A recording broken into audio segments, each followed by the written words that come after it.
এই যে আপনারা বসে আছেন এখানে, যদি চিত্তনিবেশ করে আস্বাদন করেন, আপনার বাইরের দিকে কি হচ্ছে না হচ্ছে কোনোটাই কিন্তু আপনার আর এখানে থাকবে না, মনের মধ্যে থাকবে না, শুধু কৃষ্ণ প্রেমই এর মধ্যে ঢুকবে। এমনই মহিমা নামে। শাস্ত্রে বললেন যেভাবেই গ্রহণ করো, হেলাই বা শ্রদ্ধায় যেবা নাম লয়, ক্রমে ক্রমে কৃষ্ণ ভক্তির হয় উপচয়। তাই নাম শুনতে শুনতে কেউ যদি মোহিত হয়ে যায়, নামে প্রেমে মোহিত হয়ে কখন যে তার হৃদয় থেকে সমস্ত ত্রিতাপ জ্বালা দূরীভূত হয়ে যায় সে নিজেও জানে না। যার প্রমাণ হরিদাস ঠাকুরকে ভণ্ড বলে প্রমাণ করতে এসেছিলেন গণিকা পতিতা লক্ষ্য হীরা, সে নাম শুনে কখন যে তার ঋষি প্রভাত হয়ে যেত সে নিজেও বুঝতে পারত না। নামের এমনই শক্তি, এমনই গুণ।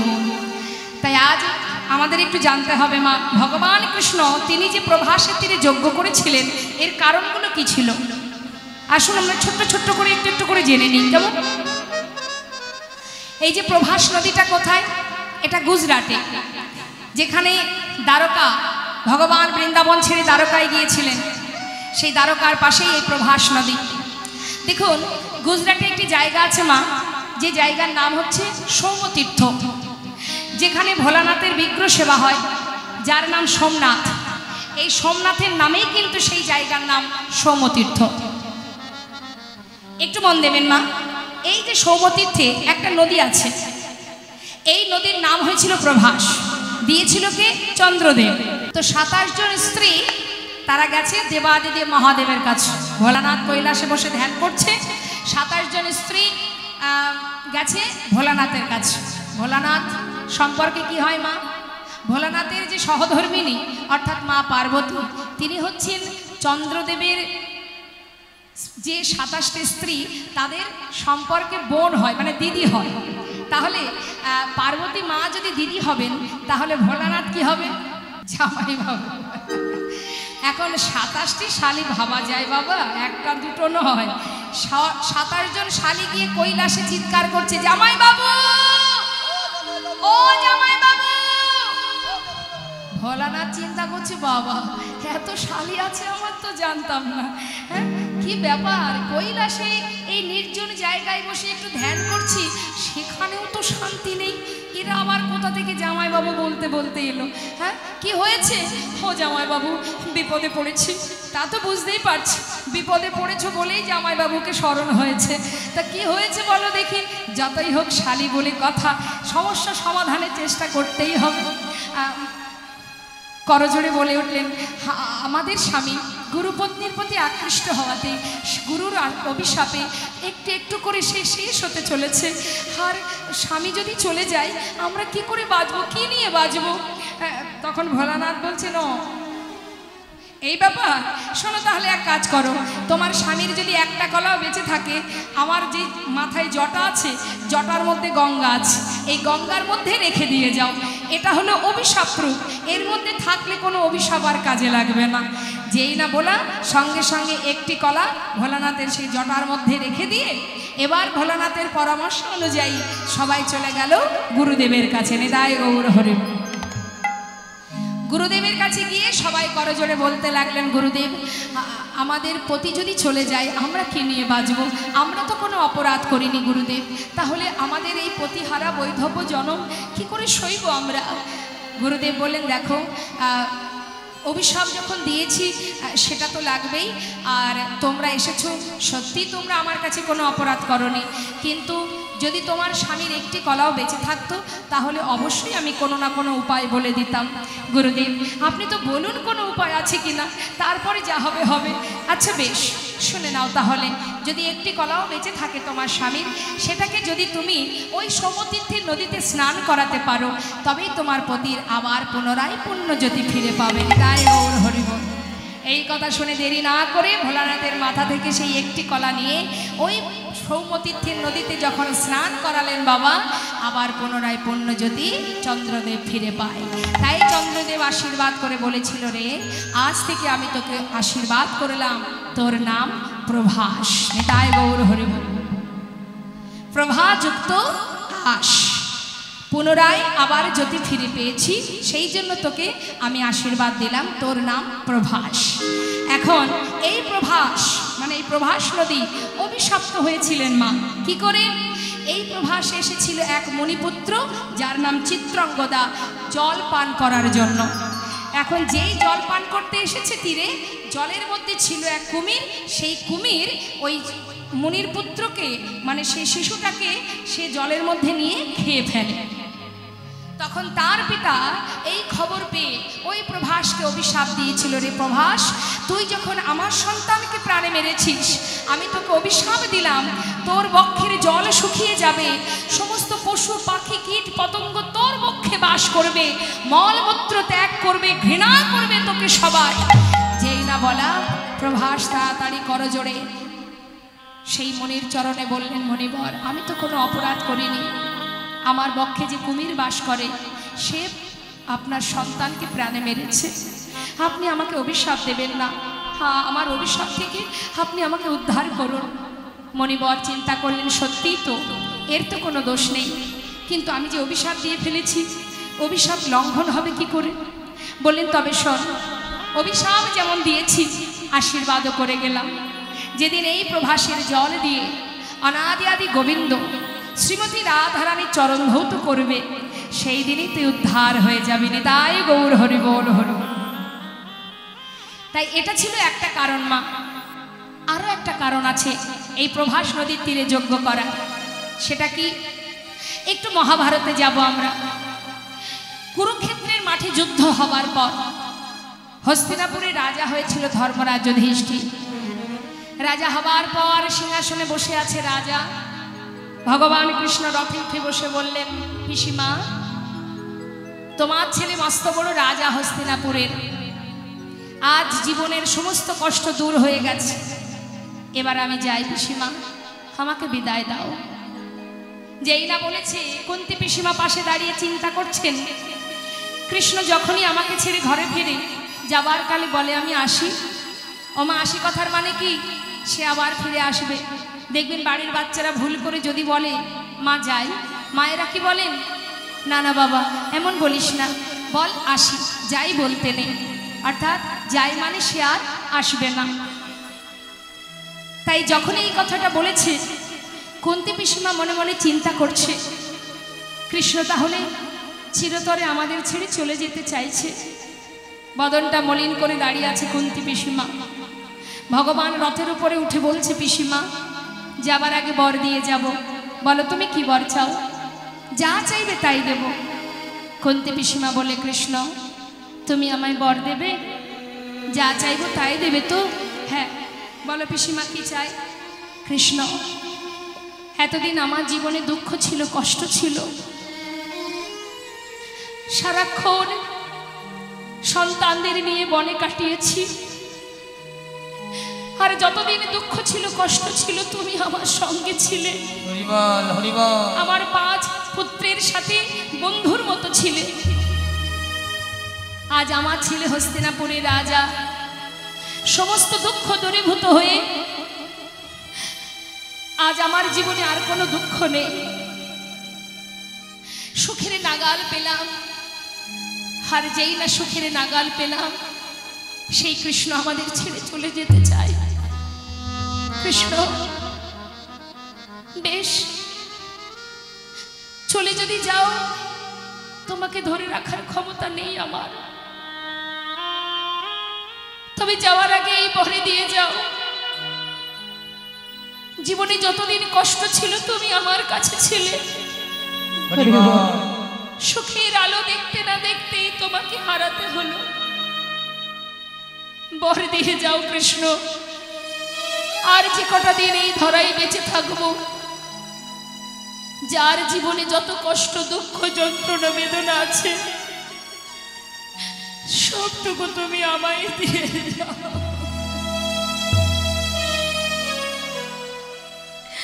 এমন যন্ত্রণা, এমন দুঃখ তুমি আমায় দেবে, প্রতিটা নিঃশ্বাসে প্রশ্বাসে যেন আমি তোমায় রাখতে পারি,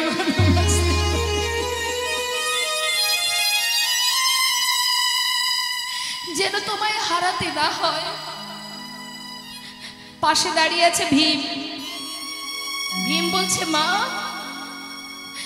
জীবনের অর্ধেকের বেশি সময় তো কষ্টেই গেল, আর যে কদিন বাঁচবে দাদা সুখের নাগাল পেল, দাদা রাজা হলো, তুমি আবার কেন দুঃখ চাইছো? তোমার কি স্বাদ মেটেনি মা? মা বললেন, ওরে ভীম, দুঃখ ছিল বলে কৃষ্ণ আমাদের কাছে ছিল। বল বাবা, কৃষ্ণকে কাছে নিয়ে হাজার দুঃখ পাওয়া ভালো, নাকি সোনার সিংহাসনে বসে রাজ সুখ লাভ করে ওই কৃষ্ণকে জনমের মতো হারানো ভালো? যুধিষ্ঠির, যে সিংহাসনে বসলে চিরতরে কৃষ্ণ হারা হতে হয়, সে সিংহাসনে ছেড়ে নেমে আয় বাবা, নেমে আয়। ভগবান পিসিমার কথা শুনে রথ থেকে নেমে এসে পিসিমাকে জড়িয়ে ধরলেন। পিসিমা, কত ভালোবাসলে তবেই আমার সুখের জন্য, আমাকে পাওয়ার জন্য তোমার রাজ সিংহাসন তুমি ত্যাগ করতে পারলে। পিসিমা, আমি বাধা পড়ে গেলাম, আমি তোমার কাছে বাধা পড়ে গেলাম। পিসিমা, আমাকে যখনই স্মরণ করবে আমি তোমার কাছে এসে দেখা দেব। কুন্তী পিসিমাকে সান্ত্বনা দেবার পর ভগবান যখন রথে উঠে চলে যাচ্ছে, মা বেশ কিছুটা পথ গেছে, পেছন থেকে আর একজনে চিৎকার করে উঠলেন, মাধব, মাধব, মাধব, একটিবার দাঁড়াও মাধব, একটিবারের জন্য পিছন ফিরে তাকিয়ে দেখো আমি কে।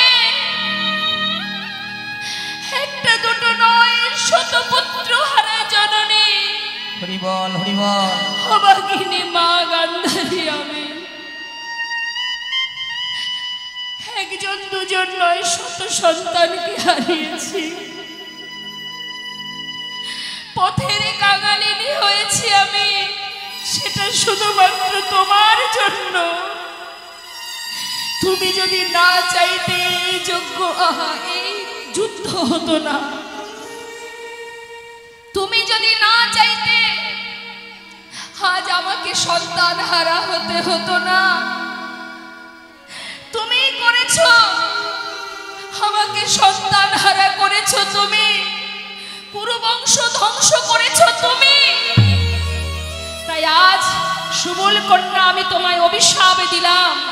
শোনো মাধব, আমার কুরুবংশ যেমন ধ্বংস করে দিয়েছো, তোমার যদুবংশ ধ্বংস হয়ে যাবে।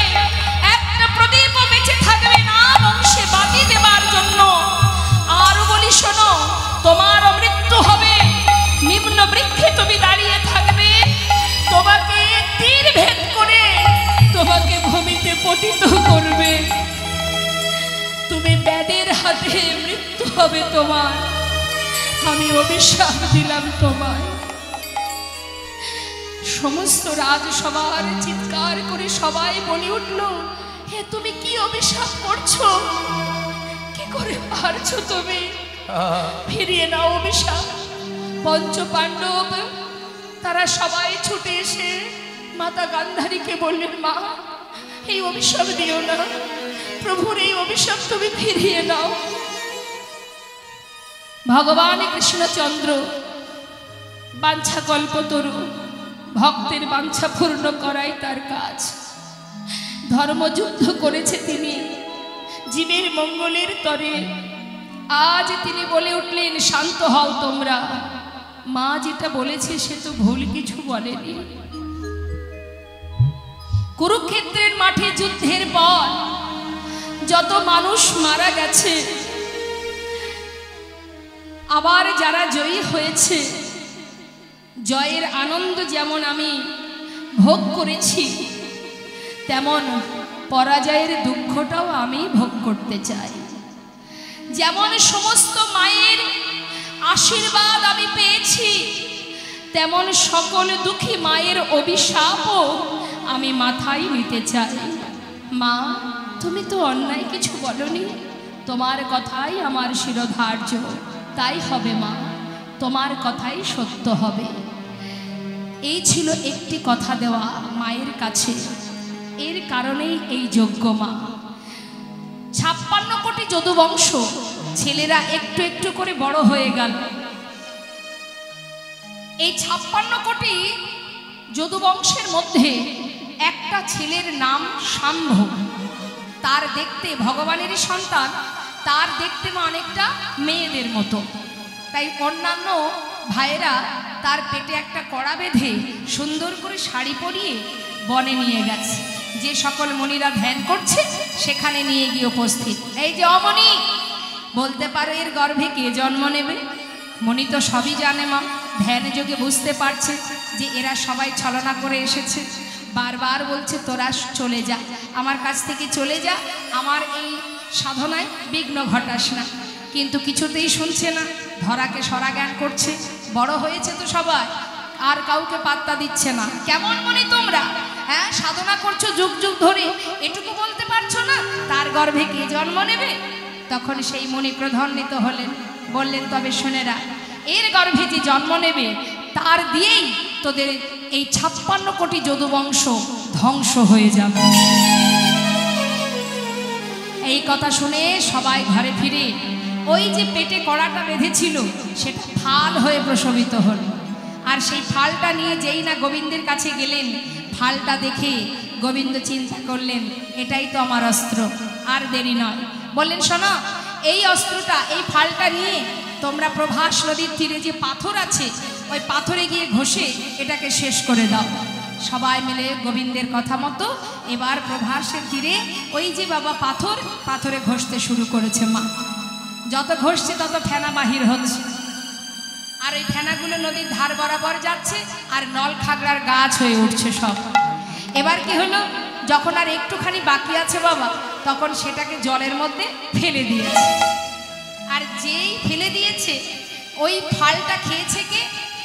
একটা মাছ, যার নাম রাঘব বোয়াল। সেই মাছ যখন খেয়ে ফেলেছে, এক ধীবর এসেছেন মাছ ধরতে। মাছ ধরতে গিয়ে তার জালে ওই মাছটা ধরা পড়েছে। সেই মাছটাকে কর্তন করা মাত্রই তার পেট থেকে যখন সেই ফালটা বেরিয়েছে, ধীবরেরা আর ফাল দিয়ে কি করবে, সে জঙ্গলের মধ্যে ছুঁড়ে ফেলে দিয়েছে। আর সেটা পেয়েছে কে মা? এক জরা নামের ব্যাধ। নিতাই গৌর হরি বল হরি বল। এই ব্যাধকে, এ হচ্ছে বালিপুত্র অঙ্গদ। রাম অবতারে প্রভু রামচন্দ্র মা সীতাকে উদ্ধারের জন্য বালিকে হত্যা করেছিল পিছন থেকে তীর মেরে। এই যে পিছন থেকে তীর মেরে হত্যা করেছিল বলে সেই বালিপুত্র অঙ্গদ, সে কিন্তু জানতো না যে তার পিতাকে কে হত্যা করেছে। কিন্তু তার একটাই দুঃখ কি, যে আমার পিতাকে বিনা যুদ্ধে কেন হত্যা করলো, এই ছিল তার মনে দুঃখ। এখন প্রভু রামচন্দ্রকে মা সীতার উদ্ধারের জন্যে বিভিন্নভাবে সেই সন্তান অর্থাৎ অঙ্গদ বিভিন্নভাবে সহযোগিতা করে। প্রভু সন্তুষ্ট হয়ে বলেছিল, অঙ্গদ তুমি যদি আমার এই সহযোগিতা না করতে, আমি সীতাকে উদ্ধার করতে পারতাম না। তাই আমি তোমার সেবায় সন্তুষ্ট, আমি তোমায় বর দেব, বলো তুমি কি বর চাও। তখন সেই অঙ্গদ বলেছিল, প্রভু যদি বর দিতে হয় এই বর দাও, যে আমার পিতাকে পিছন থেকে তীর মেরে হত্যা করেছে, আমিও তাকে তীর ভেদ করে হত্যা করতে চাই। তাই গৌর হরি। ভগবান বললেন তথাস্তু, তাই হবে, তোমার মনোবাঞ্ছা পূর্ণ হবে। সে কিন্তু জানতো না যে এটা প্রভুই করেছে, তাই তার ইচ্ছা পূরণের জন্য বাঞ্ছা কল্পতরু বললেন তাই হবে ভক্ত, তাই হবে। সেই জরা নামের ব্যাধ যিনি ছিলেন ওই অঙ্গদ, এই জরা যখন বনে বনে পাখি মারতে যায় মা, হঠাৎ জঙ্গলের মধ্যে ওই ছোট্ট ফালটা পায়। সে কি করলো, তীরের আগায় বিঁধে রাখলো। কেন? পাখি মারতে আরো ভালো হবে সেই জন্য। আর গোবিন্দ আমার এই প্রভাসে যজ্ঞ করতে গিয়ে ওই 56 কোটি যদুবংশ তারা সবাই প্রভাসের তীরে, তাদের মধ্যে হবে প্রথমে কথা কাটাকাটি, তারপরে হবে হাতাহাতি। এবার যখন হাতাহাতি হবে, মারবে কি দিয়ে? ওই যে নল খাগড়ার গাছগুলো আছে, যে যেটাকে তুলে নিয়ে আঘাত করবে সে সঙ্গে সঙ্গে সেখানেই পতিত হবে। আর গোবিন্দ যজ্ঞ সম্পন্ন করবার পর সে চলে যাবে বৃক্ষের নিম্ন বৃক্ষে, আর নিম্ন বৃক্ষের ডালে তার চরণটা দুলবে। আর এই ব্যাগ সে মাছরাঙা পাখি ভেবে যেই না তীর ভেদ করবে, ভগবান ভূমিতে পতিত হবেন। তাই গৌর হরি বল। সব কিছু পরিকল্পনা করে নিয়ে এবার গোবিন্দ আমার চললেন। সে তো রাজা হয়ে বসে আছে মা। এবার আমরা একটু দেখব বৃন্দাবনের কেমন অবস্থা। নিতাই গৌর হরি বল। তার মধ্যে একটা কথা একটু বলবো, সেটা হচ্ছে কমিটির ভক্তরা যাচ্ছে আপনাদের কাছে গোবিন্দ সেবার জন্য, ভগবত সেবা ভক্ত সেবার জন্য ভিক্ষা ঝুলি নিয়ে। আপনারা যে যা পারবেন আপনাদের সামর্থ্য অনুযায়ী ভগবানের সেবার জন্য দান করবেন, কেউ বঞ্চিত করবেন না, এটাই আপনাদের কাছে আমি আশা রাখছি। কারণ এই সুযোগ আর পাবেন না। এই হরিবাসরে দান করাটা উপযুক্ত দান, এটাকে বলা হয় সাত্বিক দান। তাই দানের পিছনে যেন কোনো উদ্দেশ্য না থাকে। হরে কৃষ্ণ, ভালো করে জেনে নিন, দানের পিছনে উদ্দেশ্য করবেন না। 100 টাকা দেবেন আর বলবেন হে ভগবান পরের বছর যেন আমার ওপরের ছাদটা কমপ্লিট হয়ে যায়, আমি তাহলে 500 টাকা দেব। এরকম কোনো উদ্দেশ্য যেন না থাকে। কেমন? শুধুমাত্র তার সেবার জন্য দান। সবাই দান করবেন। আর 1 টাকা 2 টাকায় এখন আর কিছু হয় না, পারলে একটু বেশি বেশি করে দেবেন। গাড়ি ভাড়াটা রাখবেন, বাকিগুলো গোবিন্দের দিয়ে দেবেন। নিতাই গৌর হরি বল, হরি বল। জয় নিতাই, জয় গৌর। তা মা আসুন আমরা দেখব বৃন্দাবনের কি অবস্থা। সবাই কৃষ্ণ বিরহে সবাই কাতর, সবাই কাঁদছে। আর রাধারানী আমার গোবিন্দ চলে যাবার পর সে মাটির উপরে নিজের চোখের জলে মৃত্তিকা ভিজিয়ে, মাটিটাকে ভিজিয়ে তার উপরে গোবিন্দের মূর্তি অর্থাৎ ছবি আঁকছে। হরে কৃষ্ণ। এই যে শুরু হয়ে গেছে, ওই দেখুন।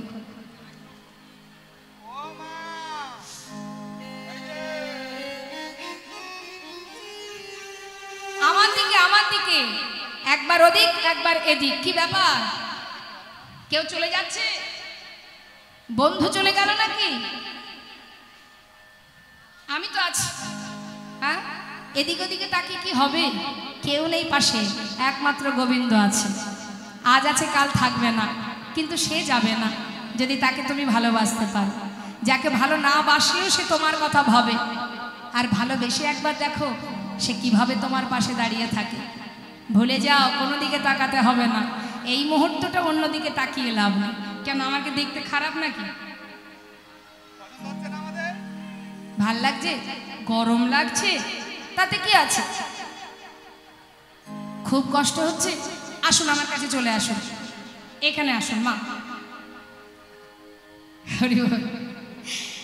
কিছু করার নেই, অনেক ভক্ত তো, ফ্যানের ব্যবস্থা আছে, তথাপিও গরম লাগছে বুঝতে পারছি। তবুও আমি বলবো ওটাকে ভুলে যান, এই সময়টা আর পাবেন না। বুঝতে পারছি কষ্ট হচ্ছে, হ্যাঁ নিশ্চয়ই নিশ্চয়ই, কিন্তু আপনার পিছনে যে মা আছে, এদিক ওদিক তাকাবেন না কেমন? তাহলে আমিও কিন্তু সমস্যায় পড়ে যাব। বেশ, শ্রীমতী রাধারানী আমার শুনুন একটু মন দিয়ে। আজ মৃত্তিকার ওপরে গোবিন্দের মূর্তি আঁকছেন, মানে ছবি আঁকছে মা। কেমন ভাবে? পদাবলিতে একটু মন দিতে হবে। কি বলছে মহাজন? আহা, কৃষ্ণ কৃষ্ণ বলি কাঁদে বাহু তুলি, মরমে দারুণ ব্যথা। ওই না কৃষ্ণ কৃষ্ণ বলি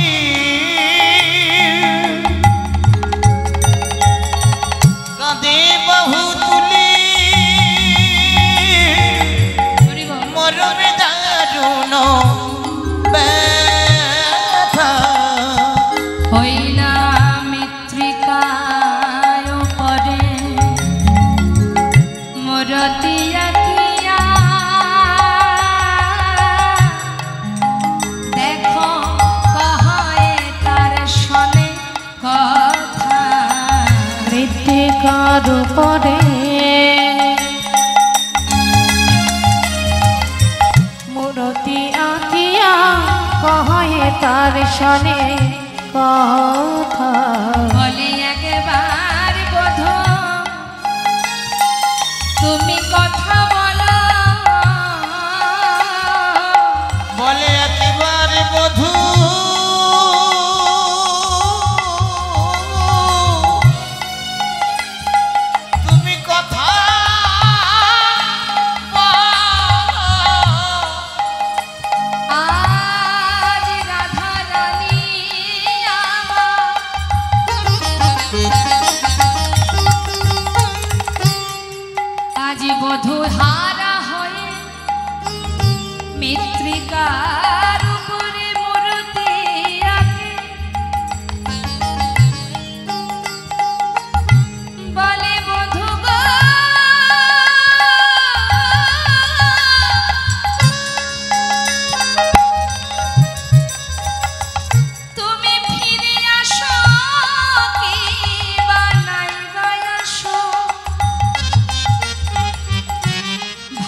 তাতে কোনো দুঃখ না, একবার কথা বলো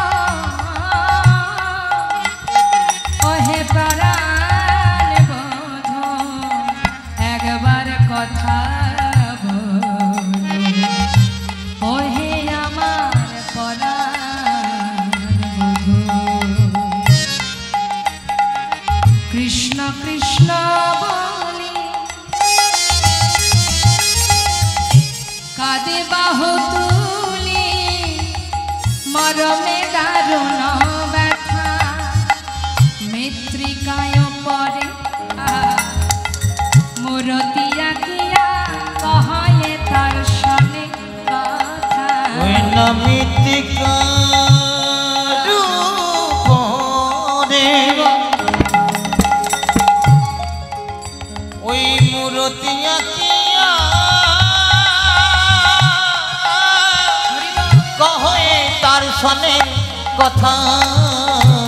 আঁকছে ছবি মা, কিভাবে ছবি আঁকছে মন দিয়ে শুনবেন। যারা এখানে ছবি আঁকেন অনেকেই আছেন হয়তো, কিভাবে আঁকছেন আমার রাধারানী। সর্বপ্রথম আঁকছে কোথায় বললেন, আঁকিয়া সে কটি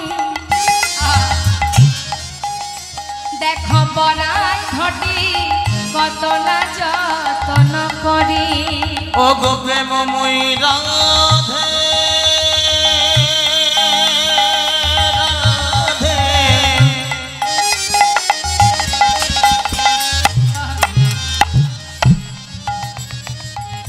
তার প্রাণনাথের ছবি অঙ্কন করে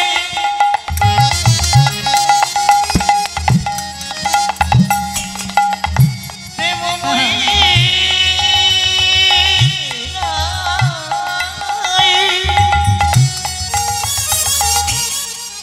ও রাধে গো আপিয়া সে কোটি। হরিবল হরিবল। ওই না পরাইয়া ধতি ওই না কাকনা যাতে নকুরি। নাভি সরোবর আখিল তার পর, কত না যতন করে। নাভি সরোবরে আঁকিল তার পর, কত না যত্ন করে। হরে কৃষ্ণ মা অঙ্কন করছে, ছবি আঁকছে, গোবিন্দের মূর্তি অঙ্কন করছে মাটির উপরে। তা প্রথমে এঁকেছে কি, আগে কোমরটা এঁকেছে, আঁকি আসে কোটি, মানে কোমরটা আগে এঁকেছে। আচ্ছা ছবি আঁকার নিয়মটা কি? এখানে অনেকেই আছেন ছবি আঁকে, হাত তুলুন দেখি কে কে ছবি অঙ্কন করেন। দেখুন যদি কোনো মানুষের চিত্র অঙ্কন, কে আছে ছবি অঙ্কন? বাহ, মানুষের ছবি এঁকেছিস কখনো? আচ্ছা মানুষের ছবি যদি আঁকতে হয় কিভাবে শুরু করতে হয়, কোথা থেকে শুরু করতে হয়? মাথা থেকে, আর না হয় চরণ থেকে, হয় মস্তক থেকে না হলে চরণ থেকে। শ্রীমতী রাধারানী আঁকছে কোথায়? মাঝখানে। এঁকেছিস কোনোদিন কোমর থেকে এঁকেছিস? এখন যেই না কোমর থেকে এঁকেছে সখীরা বলে উঠলেন, এই রাধে তোর কি মাথা ঠিক আছে? হ্যাঁ কি উল্টো পাল্টে ছবি আঁকছিস, এটা কেমন আঁকাচ্ছি রে? হ্যাঁ আরে বাবা গুরু ধরে অঙ্কন শিখেছিলি, সব ভুলে গেলি? কেমন ভজন দেখুন মা। প্রেমময়ী রাধারানী বলেছে ললিতারে, না না আমি অঙ্কন ভুলি না। তাহলে কেন আমি আগে বদন আঁকি নাই কেন জানিস? যদি আমি আমার পরাণ বধুর বদন আঁকি, ওই জোড়া ভুরু বাঁকা নয়ন যদি নয়ন রাখি, ওই নয়নে নয়ন দিলে আমার দুটি নয়ন জলে ভরে যায়। আমি কেমন করে অঙ্কন করব? তাহলে চরণ সেখান থেকে আঁকলি না কেন? রাধারানী বলেছে বিশাখারে, যদি আমি আগে চরণ আঁকি, এই বৃন্দাবনের আমার যদি আবার আমি চরণ আঁকি, সেও যদি আমায় ছেড়ে চলে যায়, ওরে ললিতা রে, যদি আমার বধূ আমার চলে যায়, আমি কেমন করে বেঁচে রইব? বলতে পারি সখী, যদি চরণ অঙ্কন করি, সেও হয়তো আমায় ছেড়ে চলে গেল। বল না, আমি কি নিয়ে ব্রজে রইব? আমি কি নিয়ে বল ব্রজে রইব? চরণ দিলে যদি পরাণ বধূ চলে যাইব, আমি কি নিয়ে এই ব্রজে রইব? চরণ দিলে যদি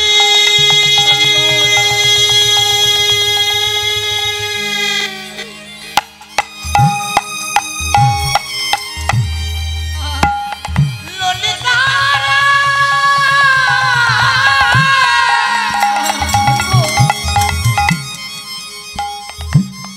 পরাণে মধু চলে যায়, আমি কি নিয়ে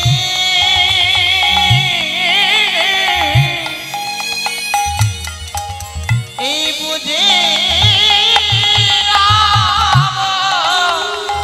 সখীরা বলেন, যায় রাধে রাধে।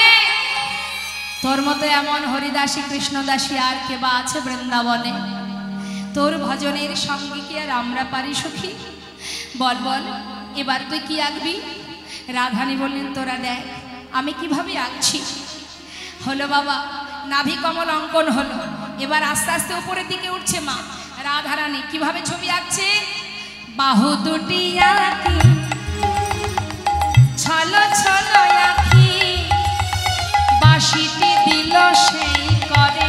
ওই না বাহু দুটি আঁকি, ছলো ছলো আঁকি, মুরলি দিল সেই করে। কণ্ঠ কুম্ভকে বা অনুপম শোভা আঁকিল পরে পরে।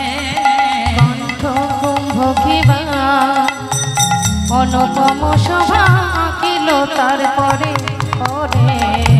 মা বাহু অঙ্কন করে বাঁশি এঁকে দিয়েছে, আর তারপরে কণ্ঠটা অঙ্কন করেছে। বাকি রইল কি এবার? বদনটা। যেই না বদনটা এঁকেছে, বদন আঁকা মাত্রই সেই মাটির উপরে তার বদনের উপরে নিজের বদনটা রেখেছে রাধারানী। বদনটা রেখে চোখের জলে সেই বদন ধৌত করছে আর বলছে, মুখে মুখ দিয়া কাদিয়া কাদিয়া কহে তার শোনে কথা। মুখে মুখে দিয়া কাদিয়া কাদিয়া কহে তার শোনে কথা। ওহে যদুনা ওহে প্রাণনা, দেখো হে রাধার ব্যথা। ওহে যদুনা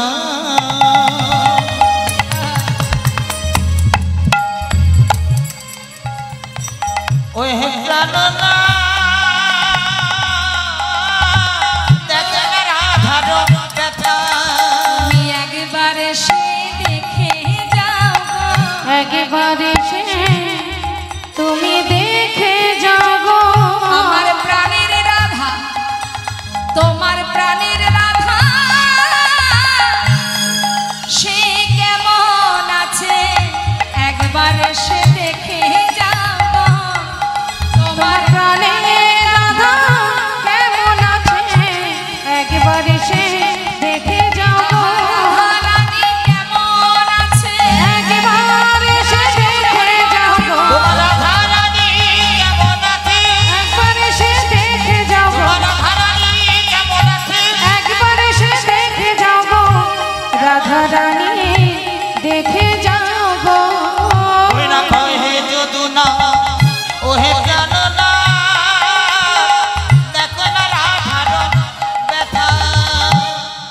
করলেন মা? এদিকে হলো কি শ্রীমতী রাধারানী গোবিন্দ প্রেমে পাগল হয়ে আজ বৃন্দাবনে কাঁদছে মাতা যশোমতী, ক্ষণে চৈতন্য ক্ষণে অচৈতন্য সন্তান হারা। সমস্ত রাখাল বালক বনে যায় না, গাভীরা তৃণ সেবা করে না, এহেন অবস্থা বৃন্দাবনে। হঠাৎ দেবর্ষি নারদের মনে হলো যাই তো একবার বৃন্দাবনে একটু সাধু সঙ্গ করে আসি। এই বাসনা নিয়ে দেবর্ষি নারদ আসছে বৃন্দাবনের দিকে। মহাজন পদাবলিতে বলছেন, দেখো দেখো বিধির নন্দনয়া যে চিন্তা মনে মনে, ওই না বিধির নন্দনয়া জি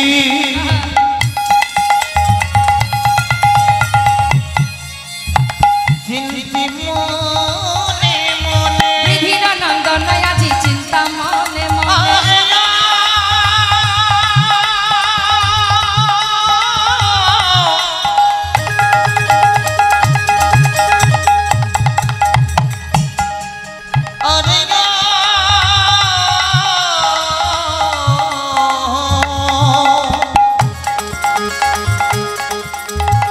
নারদ ঋষি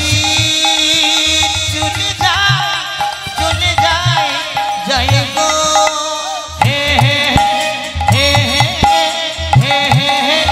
বিধির নন্দনয়া যে চিন্তে মনে মনে, কোথা রহু কৃষ্ণ ভক্ত হেরিব নয়নে, রহু কৃষ্ণ ভক্ত হেরিব নয়নে, এত চিন্ত দেবের ঋষি ঢেকিতে চড়িয়া।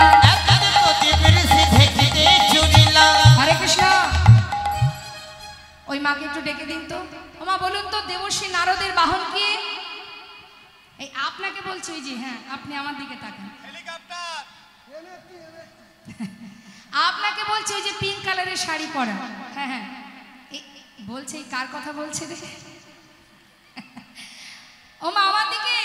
আরে ভুল হলেই ঠিক হবে। বলুন দেবর্ষি নারদের বাহন কে? জানেন না তো? জানেন না? জানেন না? আচ্ছা ঠিক আছে। এদিকে মায়েরা বলুন তো। শুনুন শুনুন, ওই দেখুন গল্প করছে। উত্তর কিন্তু এদিকে। গল্প করলে উত্তর পাওয়া যাবে না, ওই যা অজানায় থেকে যেতে হবে। তাহলে দেবর্ষি নারদের বাহন শুনতে পেয়েছেন? কি বলল?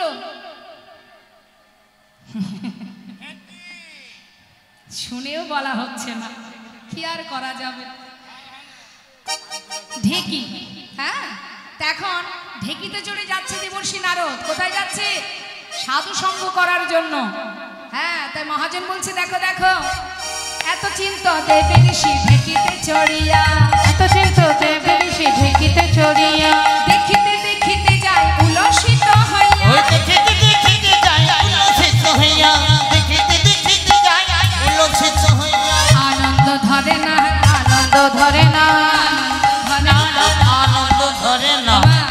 এই যে আপনারা এখানে এসেছেন আজ আনন্দ, আপনি যখন বাড়ি থেকে বেরিয়েছেন তখনই আপনার মনে একটা আনন্দ কাজ করছে কি না, আজ যাব যেখানে কীর্তন হবে, কত ভক্তরা আসবে, সেখানে আমরা কৃষ্ণ নাম হরিনাম শ্রবণ করব। এটা একটা আনন্দ মা। হ্যাঁ, এটা দেখবেন ভক্তদের মধ্যে হয়, সাধু সঙ্গ পেলেই তাদের মনে একটা আনন্দ আসে। হরিবল। তাই আজ দেবর্ষি নারদ সেও সাধু সঙ্গ করার জন্য যাচ্ছে। তাই মহাজন বললেন, দেখো আনন্দ ধরে না, আনন্দ ধরে না, না না আনন্দ ধরে না। ভক্ত সঙ্গ করবে বলে আনন্দ ধরে না, ভক্ত সঙ্গ করবে বলে আনন্দ ধরে না, দেখিতে দেখিতে যায় উল্লসিত হইয়া, দেখিতে দেখিতে যায় উলসিত হইয়া। মনের আনন্দে যাচ্ছে। এখন পথে যেতে যেতে হলো কি, যত বৃন্দাবনের দিকে এগিয়ে যাচ্ছে মা, যেন একটা তাপ এসে তার গায়ে লাগছে। নিতাই গৌর হরিবল। এখন দেবর্ষি নারদ চিন্তা করছে, কি ব্যাপার, এত তাপ কোথা থেকে আসছে? দেখি তো কোথা থেকে তাপটা আসছে। চারিদিকে তাকিয়ে তাকিয়ে দেখছে। তপ্তদর্শী দেবী ঋষি চারিপানে চায়, তপ্তদর্শী দেবী ঋষি চারিপানে যায়, তারপরে যেতে বলেছে চারিপানে যায়। কোথা হতে তাপ আসে লাগে মোর গায়, কোথা হতে তাপ আসে লাগে মোর গায়ে, কোথা হতে তাপ আসে লাগিল মোর গায়ে। তাপটা কোথা থেকে আসছে?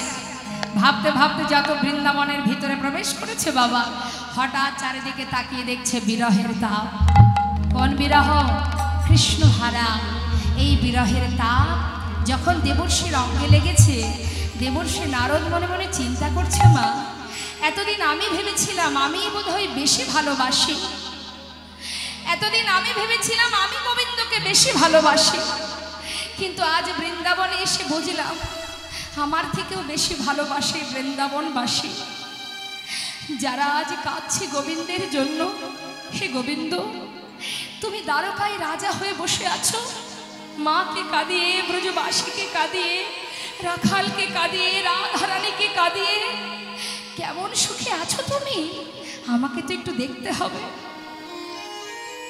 দেবর্ষি নারদ এই বিরহের যন্ত্রণা দর্শন করে আর দেরি না করে ওই বৃন্দাবনে সকলের শোক, সকলের দুঃখ যন্ত্রণা দেখে স্থির করলেন এবার দ্বারকায় যাবে আর গোবিন্দকে উচিত শিক্ষা দেবে। হে গোবিন্দ, বেশ তো তুমি রাজা হয়ে বসে আছো সোনার সিংহাসনে, কিন্তু তোমার জন্য যারা কাঁদছে, যাদের চোখের জল পড়ছে, এর জন্য তোমার অপরাধ হবে। তাই দেবর্ষি নারদ বিলম্ব না করে এবার বৃন্দাবন থেকে যাচ্ছে দ্বারকাভিমুখে। তা দ্বারকায় যাচ্ছে যখন, নিজের কাছে আছে বীণা। বীণাকে বলছে, রে বীণা, এতদিন প্রভুর নাম করেছিস, আজ থেকে ওই নামটা ভুলে যা, ওই নাম আর করবি না, আজ থেকে নাম করবি রাধা রানীর। হরিবোল হরিবোল। দ্বারকাবাসী কিন্তু রাধা নাম জানতো না মা। বীণারে বললেন, বীণা নে, আজ থেকে শুরু কর, রাধা নাম জপ কর। বল বল যন্ত্র রাধা নামে মন্ত্র, বল বল যন্ত্র রাধা নামে মন্ত্র, জাগ যজ্ঞ ব্রত পূজা কিছু নাহি। বল বল যন্ত্র রাধা নামে মন্ত্র, বল বল যন্ত্র রাধা নামে মন্ত্র, জাগ যজ্ঞ ব্রত পূজা কিছু নাহি।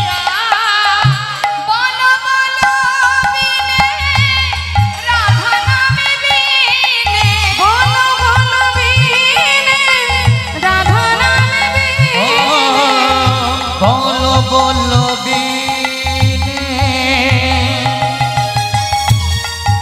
ওই রাধা নাম বিনে, এ ত্রিভুবনে কিছু নাহি।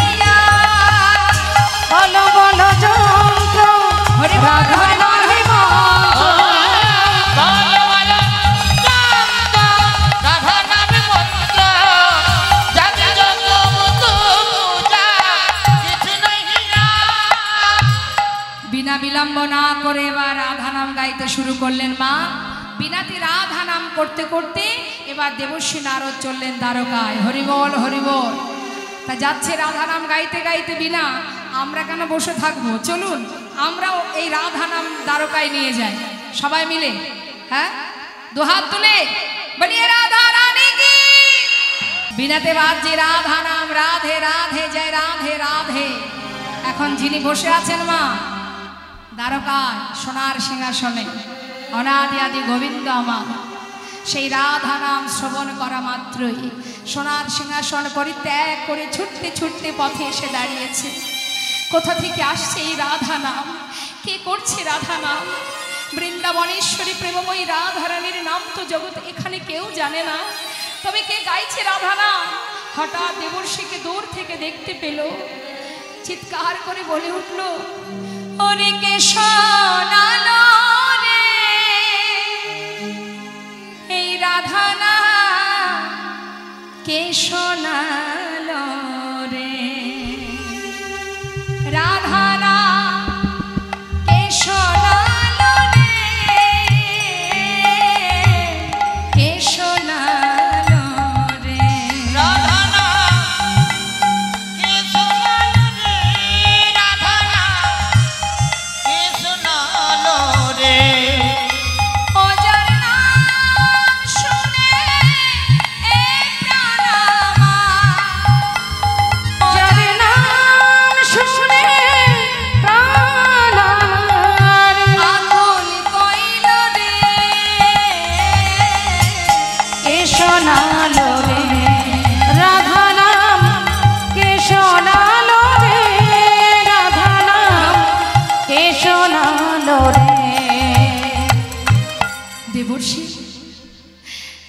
বৃন্দাবন থেকে আসছো, বলো দেবর্ষী কেমন আছে আমার রাধা রানী, কেমন আছে মা যশোমতী নন্দ মহারাজ, একটি বার বলে দাও আমার পিতা কেমন, মাতা কেমন আছে, আমার সখারা কেমন আছে।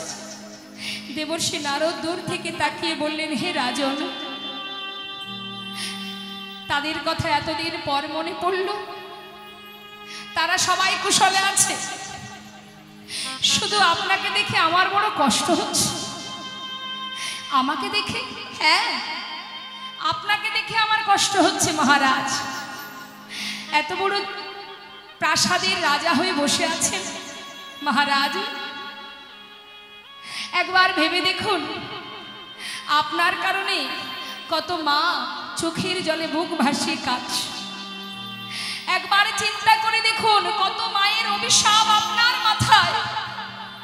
হে রাজন, গোটা বৃন্দাবনবাসী কাঁদছে, সবাইকে কাঁদিয়ে কত সুখে আছেন আপনি। হরিবল হরিবল। এটা তো আপনার কর্ম নয় মহারাজ, আমি কি করব বলো? দেবর্ষী আমার কি করণীয় বলো? মহারাজ, অপরাধ খণ্ডন করতে হবে। অপরাধ? হ্যাঁ, অপরাধ খণ্ডন করার জন্য কি করতে হবে আমার? মহারাজ, যদি তাই হয়, আমার কথা অনুযায়ী যদি আপনি করতে চান, তবে শুনুন মহারাজ, যদি সমস্ত অপরাধ সমস্ত অভিশাপ থেকে মুক্তি পেতে চান, তাহলে আপনাকে যজ্ঞ করতে হবে। নিতাই গৌর হরি। যজ্ঞ? সে তো বিশাল আয়োজনের ব্যাপার, করতে হবে মহারাজ। শোনো শোনো, ত্রেতাই রামে রাজা ছিল, অশ্বমের যজ্ঞ কইল। ত্রেতাই রামে রাজা ছিল, অশ্বমের যজ্ঞ কইল। ত্রেতাই রাম রাজা ছিল, অশ্বমের যজ্ঞ কইল। ত্রেতাতে রাম রাজা ছিল, অশ্বমেধ যজ্ঞ কইল। দানব্রত যজ্ঞ হবে এবে, দানব্রত যজ্ঞ হবে এবে। মহারাজ দানব্রত যজ্ঞ হবে এবে। আচ্ছা শোনো মহারাজ, এই যজ্ঞের নিয়মগুলো বলে দিই। কি কি নিয়ম আছে? এই দানব্রত যজ্ঞ অর্থাৎ দান ধ্যান করতে হবে। তবে কেমন ভাবে? যে জনা যা চাইবে হাসি মুখে দিতে হবে। যে জনা যা চাইবে হাসি মুখে দিতে হবে।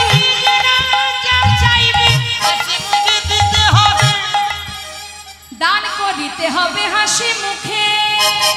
দান হাসি মুখে। ও দান করিতে হাসি মুখে। এই যে জনা যা চাইবে হাসি মুখে দিতে হবে। মায়েরা, আপনারাও তো জানেন, বাড়িতে যখন ধর্মীয় কাজ হয়, ভগবানের সেবার আয়োজন করেন, তো তখন তো ভগবানের সেবায় অনেক কিছু দিতে হয়, তাই না? তার মধ্যে কোনো কৃপণতা রাখেন কি? কৃপণতা থাকে? বেশ, যদি মনের মধ্যে কৃপণতা থাকে যে না এটা দেব না ওটা দিই, দেখবেন অনেকেই আছে বাবা, ভগবানের সেবার জন্য দোকানে গিয়ে, ফলের দোকানে গিয়ে বলবে, দোকানদার ওই যেগুলো একটু বেঁকা, একটু পোকা, মানে একটু খারাপ ওই দিকে আছে, টেরা বেঁকা পোকা, অসুবিধা নেই, ভগবানের সেবায় লাগবে, তো কিলো কিলো নিয়ে চলে যাবে। আর নিজেরা যখন ফল কিনতে যাবে, এই যে ও দোকানদার, বলি তোমার এই দোকানের মিষ্টি ফল কোনটা? কেন না, এটা আমি খাবো তো। ভগবানের জন্য যত পচা খসা গলা পোকা টেরা বেঁকা চলে যাবে, ভগবানের জন্য তো। এটা হচ্ছে আমাদের মনোভাব। আর ভক্ত কি করে বাবা? ভক্ত দেখবেন নিজের বিছানা যেমন তেমন ভগবানের জন্য সুন্দর করে মন্দির তৈরি করেছে। এটাই হচ্ছে আমাদের মধ্যে, ভক্তের মধ্যে পার্থক্য। প্রভুকে সুখে রেখেছে, নিজে কুড়ে ঘরে পড়ে আছে। আমি অনেক দেখেছি এরকম, অনেক জায়গায় দেখেছি। আর অনেকে আছে আত্মসুখী সুখী, নিজে ভালো তো ভালো, ভগবান পড়ে আছে ছাদের ওই সিঁড়ির ঘরের এক কোনায়, ছোট্ট চিলেকোঠার মধ্যে, ঝুল ময়লা নোংরা, অসুবিধা নেই, তাতে কোনো দুঃখ নেই, নিজের ঘরে এসিটা থাকলেই হবে। হরি বল হরি বল, তাই না? আর সেবার জন্য দুটো নকুল দানা, খাবে নকুল দানা, না খেলেও নকুল দানা, খাও খাও না খাও আমার দেখার দরকার নেই। 24 ঘন্টার মধ্যে 2 থেকে 4টে নকুল দানা, পরের দিন এসে আবার দেখা করব, তুমি খাবে না পিঁপড়েই খাবে, সে আমার দেখার দরকার নেই। এই হচ্ছে ভগবানের প্রতি আমাদের নিগাঢ় ভালোবাসা, কিন্তু চাইবার বেলায় 16 আনা। সুখে রাখো, ভালো রাখো, এটা দাও ওটা দাও। কেউ অনেকে আছে আমাকে 100 টাকা কি 500 টাকা দিয়ে বলে, মা আমার ছেলেটার একটু আশীর্বাদ করো না, যাতে আমি ভালো একটা বৌমা পাই। কেউ আবার বলে আমার এখনো নাতিপুতি হয়নি, মা তুমি একটু আশীর্বাদ করে দেবে যেন একটা ভালো নাতি হয় আমার ঘরে। হরি বল।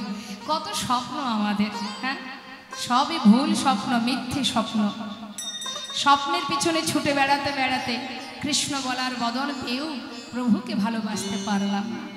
যাদের জন্য কাঁদছো তুমি, তারা তোমার জন্য কাঁদবে না। ওই পদ্মপাতার জলের মতো, পদ্মপাতায় জলের বিন্দু যেমন টলমল করে, আমাদের হৃদয় পদ্মের পাতায় প্রাণটাও তেমন টলমল করছে। পাতা থেকে জলের বিন্দু পড়ে গেলে যেমন দাগ থাকে না, তুমি যত ভূতের খাটুনি খাটো না কেন, যাদের জন্য করছো, যেদিন তোমার হৃদয় পদ্ম থেকে প্রাণরূপ জলের বিন্দুটা পড়ে যাবে, কেউ তোমার জন্য কাঁদবে না, কারো হৃদয়ে এতটুকু তোমার জন্য দাগ থাকবে না। নিতাই গৌর হরি বল হরি। কেউ থাকবে না তোমার পাশে, কেউ যাবে না তোমার সাথে, একমাত্র হরিনাম যাবে তোমার সঙ্গের সাথী, সেই তোমার আপনজন। মহামন্ত্র হরিনাম। শেষের দিনের সম্বল যে, তাকেই আমরা চিনতে পারলাম না মা। জীবনে সবাই তোমায় ছেড়ে চলে যেতে পারে। মানুষের জীবনে পরিবর্তন আসে, মানুষ বদলায়, মানুষ বদলে যায়। দেখবেন মা, মানুষ কিন্তু বদলায় পরিস্থিতির কারণে, সময়ের সাথে সাথে মানুষ বদলায়, একজন বদলায় না। যেমন একটা সুন্দর দৃষ্টান্ত দিয়ে বলি, একটা ছোট শিশুর সামনে যদি আপনি অনেক টাকা আর একটা সুন্দর খেলনা রাখেন, বলুন মা, বাচ্চা কোনটা আশ্রয় করবে? কোনটা নেবে শিশু? খেলনা নেবে। সে কি টাকা নেবে? আগে ধরবে কি? খেলনা। অর্থাৎ বাচ্চা কোনটা আশ্রয় করলো? খেলনা। আচ্ছা, এই খেলনা নিয়েই কি তার জীবন কাটবে? সে যখন আরেকটু বড় হবে, দেখবেন সে তখন কি আশ্রয় করবে? বিদ্যা, লেখাপড়া, সারাদিন বই খাতা নিয়ে ছুটবে। হ্যাঁ, তাহলে তার আশ্রয় বদলালো কি না? গেল। এটাই কিন্তু তার শেষ নয়। আবার সময়ের সাথে সাথে, পরিস্থিতির সাথে সাথে তার আশ্রয় আবার বদলে যাবে। যখন সে বড় হবে, ছেলে মেয়ে হবে, বিবাহ হবে, তখন সে কি আশ্রয় করবে? টাকা। কোথায় গেলে টাকা পাবো? তাহলে টাকার পিছনে ছুটতে ছুটতে এটাই তার শেষ নয়। মানুষ কতবার বদলে যায় মা, পরিস্থিতির সাথে সাথে। যখন সে বৃদ্ধ হবে, দেখবে না চলতে পারবে না, চোখে দেখবে না, কানে শুনবে না, বৃদ্ধ হয়ে যাবে, ঘরের এক কোণে তার দিন কাটবে। সেই সময় আপনি তাকে যদি বলেন যে আমি তোমাকে 5 লাখ টাকা দেব, তোমার জীবনে যা স্বপ্ন বাকি আছে পূর্ণ করো, কিন্তু শর্ত একটা, যে কদিন আর তুমি বাঁচবে তোমার পরিবারকে ছেড়ে চলে যেতে হবে। কি নেবে সে? কোনটা চাইবে? টাকা চাইবে সে? আর যে ঘরের কোণে যার দিন কাটছে, সে কি আর টাকা নেবে? এক সময় সে টাকার পিছনে ছুটেছিল, আজ আর তার টাকার দরকার নেই। পরিস্থিতি আর সময়ের সাথে সাথে মানুষ বদলে যায়।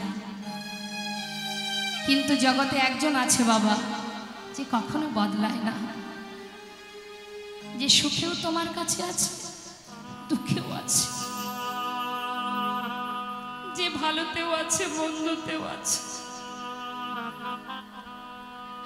সর্বক্ষণ তোমার কাছে ছায়ার মতো আছে। তুমি দেখতে পাচ্ছ না, তোমার দেখার নয়ন নেই, মায়ার আবরণে ঢাকা, তাই তুমি তোমার নিজের মানুষটাকে চিনতে পারছো না। তুমি তাকে ডাকলেও সে তোমার চিন্তা করে, তুমি তাকে ভালো না বাসলেও সদা সর্বদাই সে তোমার চিন্তা করে। তাই বিশ্বাস যদি করতে হয়, ভরসা যদি করতে হয়, তাকেই ভরসা করো, যে সুখে দুঃখে জন্ম থেকে মৃত্যু পর্যন্ত তোমার কাছে আছে। শেষের দিনে কেউ তোমার সঙ্গে যাক বা না যাক, সে তোমার পাছু পাছু যাবে। ভাবো সিন্ধু, ভাবো সাগরে পার করে তার চরণে যাতে আমরা স্থান পাই। মনুষ্যকুলে জন্ম পেয়ে 84 লক্ষ জনে ভ্রমণ করে পৃথিবীতে নাম বটে, কিন্তু তোমায় ভালোবাসতে পারলাম না দয়াময়। তাই বলবার শক্তি পেলাম, সেবা দেওয়ার দুটি হাত পেলাম, পারলাম না। তুমি তো কৃপাময়, করুণাময়, নিজ গুণে কৃপা করে তোমার চরণে তুমি আমায় ঠাঁই দাও প্রভু। যদি বলতে পারো, যদি ভগবানের চরণে কাঁদতে পারো, দুটি নয়ন জলে ধুইয়ে দেব তোমার দুটি রাঙা চরণ, তুমি করিও গ্রহণ।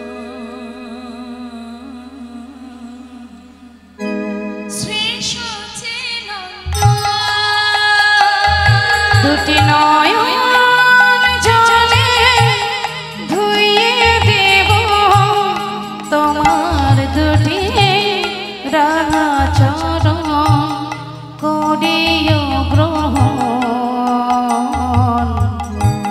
শ্রী সচিনন্দন না জানি ভজ, আমি না জানি ভজ, আমি না জানি ভজ, না জানি পূজ, আমি না জানি ভজ, না জানি পূজ, আমি না জানি ভজ, না জানি পূজ। কোন গুণে পাব ও রাঙা চরণ, আমি না জানি ভজ, না জানি সাধু, আমি গুনে গুনে পাব ও দুটি চরণ। দুটি নয়নের জল বহিয়া বিনা, দুটি নয়নের জল বহিয়া বিনা,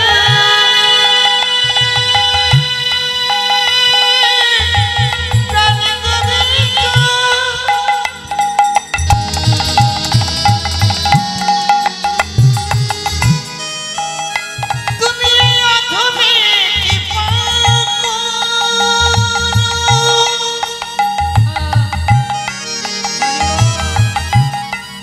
আজ তুমি ছাড়া আমার কেহ নাই। হরি বল, হরি বল, হরি বল। তুমি কৃপাময়, করুণাময়,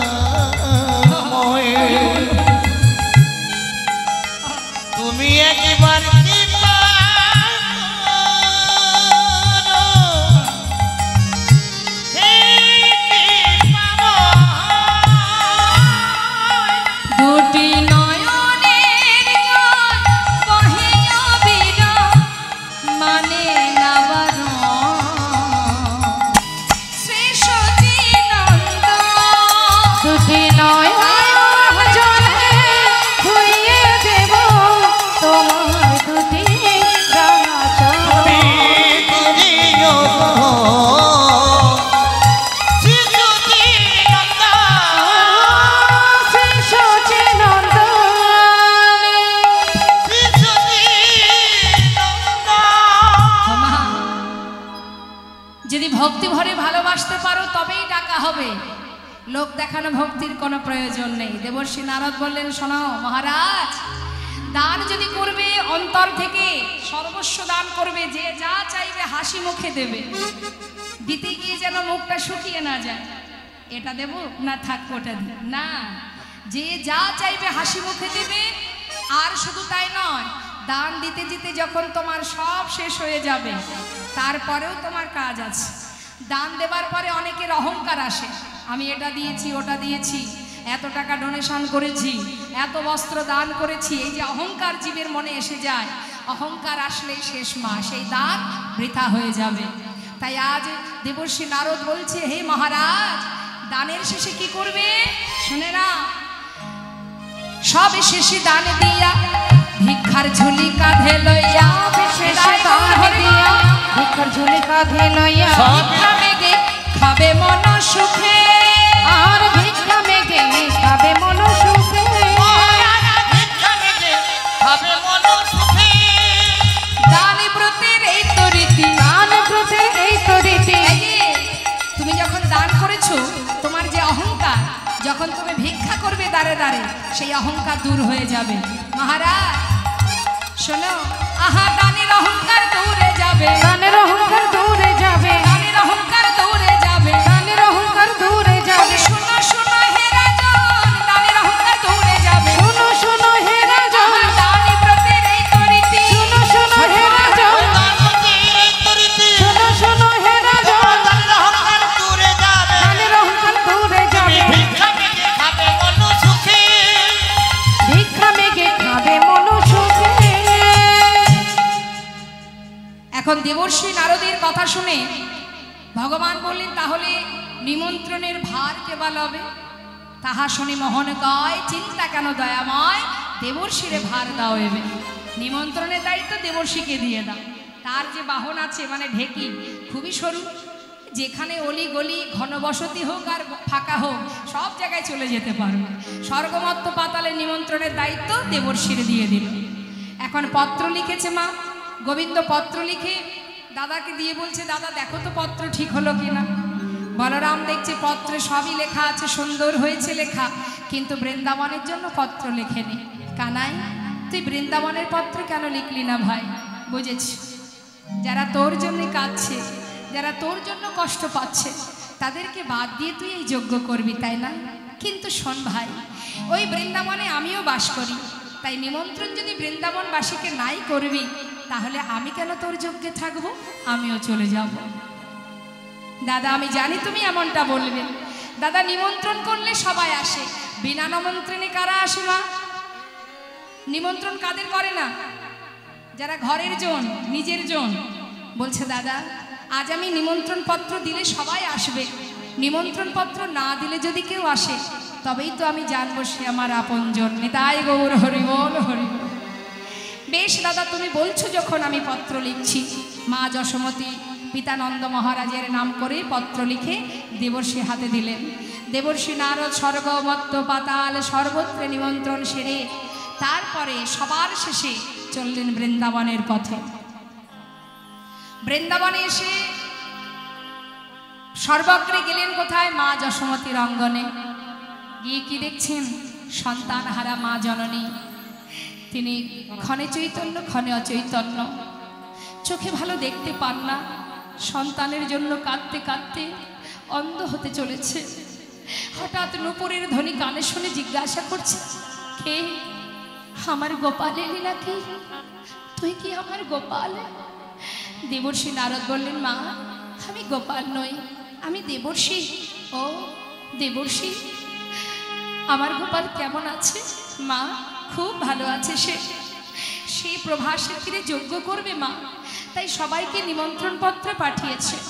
তুমি একবার পত্রটা পড়ে দেখো, তোমাকেও নিমন্ত্রণ জানিয়েছে। মা বলছে, ওরে জানিস গোপাল, আমার কানাইয়ের জন্য কাঁদতে কাঁদতে আমি ঠিক চোখে ভালো দেখতে পাই না, পত্রে কি লেখা আছে আমি পড়বো কি করে? তুই একবার পড়ে শোনা। মা ঠিক আছে, শোনো মা, এই যে পত্র তোমার গোপাল লিখেছে, এই পত্র তুমি নয়নে যদি পরশ করো, দেখবে আবার পুনরায় তুমি দর্শন পাবে, দেখতে পাবে। মাকে নিমন্ত্রণ করে, নন্দ মহারাজকে নিমন্ত্রণ করে গোটা ব্রজবাসীকে নিমন্ত্রণ জানাচ্ছে। সেই খবর চলে গেল, সমস্ত সখীরা খবর পেল। পাওয়া মাত্রই রাধারানীকে ডেকে বললেন, রাধে ওহে প্রেমময়ী রাধে, রাধে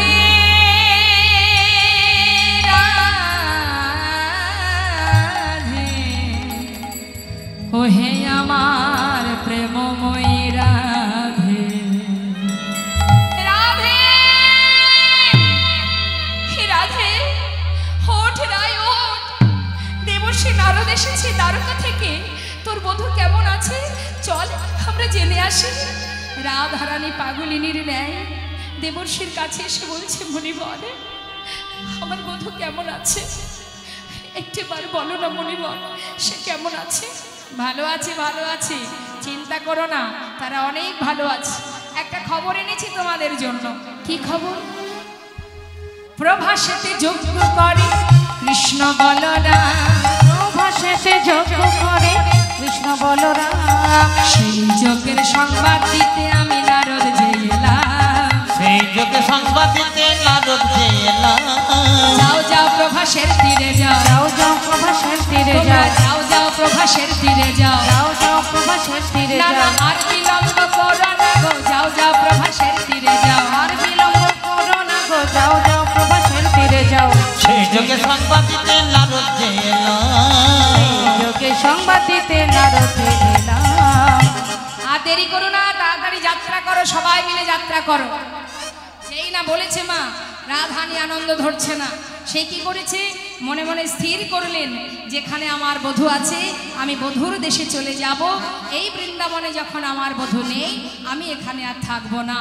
তাই বাদিনীকে উপেক্ষা করে এবার রাধারানী সখীবেষ্টিত হয়ে অসরা বধূ সেবার জন্য ক্ষীরসর নবনী নিয়ে যেই না ঘর থেকে বাহির হয়েছে মা, যোগ্য বার্তা পেয়ে যাত্রা করিলেন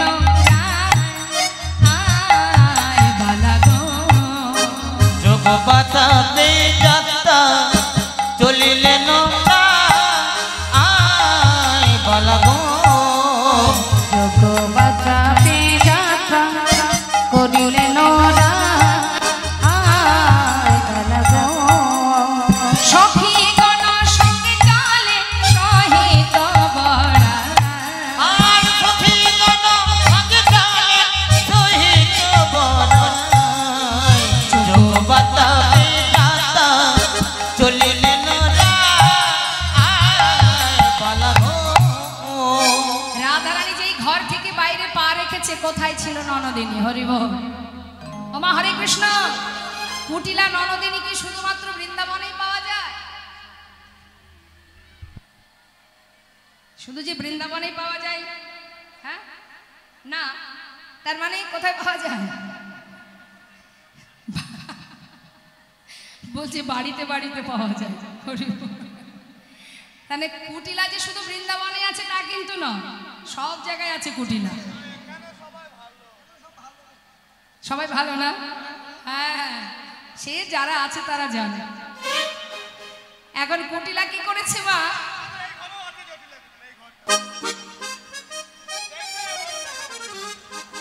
দেখবে না মানে সবাই দেখবে।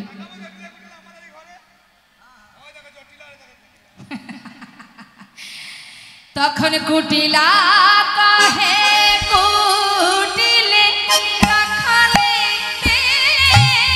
মনীষ বিনে, কুটিলা কুটিলে কেন রাখালি প্রাণ সুখিলে। চিরকালে তোর কলঙ্ক গেল মোহনা। ও লোরা ছিল চিরকাল তো, ও লোরা ছিল চিরকাল তো, ও লোরা ছিল চিরকাল তো, ও লোরা ছিল চিরকাল তো, ও লোরা ছিল চিরকাল তো। কলঙ্ক গেল ও না। ছি ছি ছি ছি ছি, ঘরের লক্ষ্মী ঘরের বউ নিজের স্বামী ছেড়ে পরপুরুষের কাছে যাচ্ছিস? হ্যাঁ, বলি লাজের মাথা খেয়েছিস রে বউ? আরে শোন, কোথায় যাচ্ছিস বল, কোথায় যাচ্ছিস? রাধানী কোনো কথাই বলছে না, কুটিলা একার মতো বকে যাচ্ছে। দেখবেন মা, কেউ যদি ঝগড়া করতে আসে আপনার সামনে, সে যদি তার মতো বলেই যাবে, আপনি কোনো উত্তর করবেন না, দেখবেন কি হবে, সে যখন দেখবে আপনি কোনো উত্তর করছেন না, সে কিন্তু আরো রেগে যাবে। এখন কুটিলা বারবার বলছে, রাধা কোনো কথাই বলছে না। কিরে উত্তর দিচ্ছিস না? অসতী কলঙ্কিনী দ্বিচারিণী, নিজের স্বামী ছেড়ে পরপুরুষের কাছে যাওয়া। দাঁড়া এখানে, চুপচাপ দাঁড়িয়ে থাকবি। যাই আমি দাদার কাছে, দাদাকে ডেকে নিয়ে আসি। শ্রীমতী রাধানী দাঁড়িয়ে আছে, কোনো কথা নয়। এদিকে রাধা কুটিলা কি করেছে, দাদার কাছে গেছে। দাদা তো মায়ের পূজা নিয়ে ব্যস্ত, গিয়ে উপস্থিত। দাদা এই কি হলো বল বল। বলি তুমি তো সারাদিন মায়ের পূজা নিয়ে ব্যস্ত, ঘরের মধ্যে কি হচ্ছে না হচ্ছে সেদিকে একটু খেয়াল রাখো। আর কি হবে, যা হয় তাই হচ্ছে। এই যে তোমার বউটা, হ্যাঁ, যে যার ভয়ে আমরা সর্বদাই লোকের কাছে মাথা নত করে থাকি, আর সেই ঘরের বউ কিনা যাচ্ছে ওই কেলে ছোড়ার কাছে। হ্যাঁ,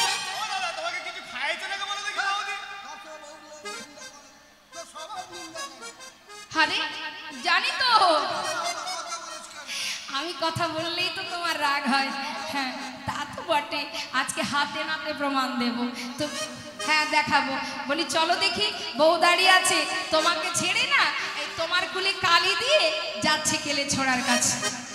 যেই না বলেছে আয়ান বলছে ঠিক বলছিস তো, যদি সত্যি হয় তো ভালো, ওই বউটাকে আর বাঁচিয়ে রাখবো না। আর যদি দেখি কথাটা ভুল, তাহলে তুই যে প্রতিদিন এসে আমাকে জ্বালাস, তোকে আমি আর বাঁচাবো না। বেশ তাই হবে দাদা, এখন চলো। যেই না বলেছে আয়ান বলছে দেরি কর, মায়ের কাছে গিয়ে মায়ের হাত থেকে ওষিটা নিয়েছে মা। ক্রোধেতে আয়ান হয়ে কম্পমান, ক্রোধেতে আয়ান হয়ে কম্পমান, ওষি তুলে নিল হাতে। ওই না ক্রোধেতে আয়ান হয়ে কম্পমান, ওষি তুলে নিল হাতে।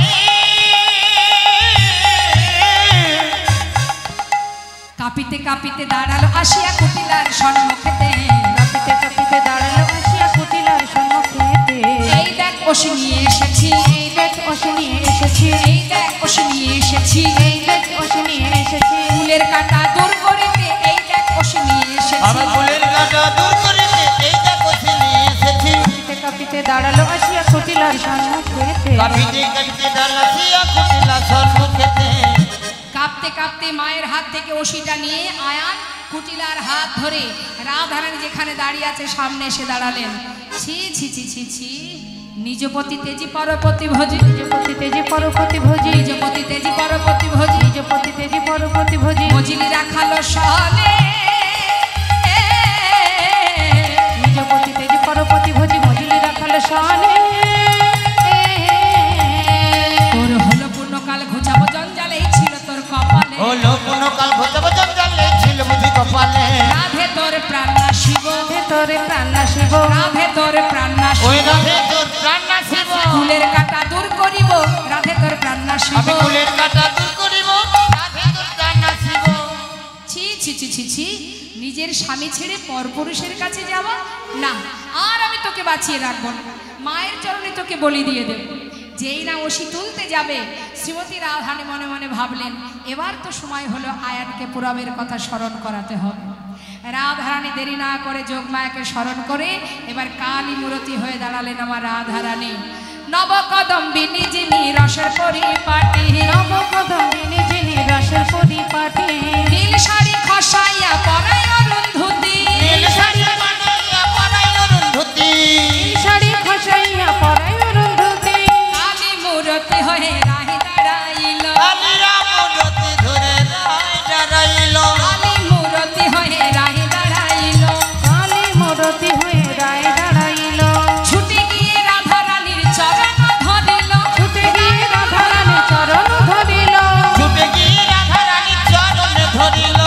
ক্ষমা করো রায়, ক্ষমা করো রায়, তুমি ক্ষমা করো রায়, ক্ষমা করো রায়।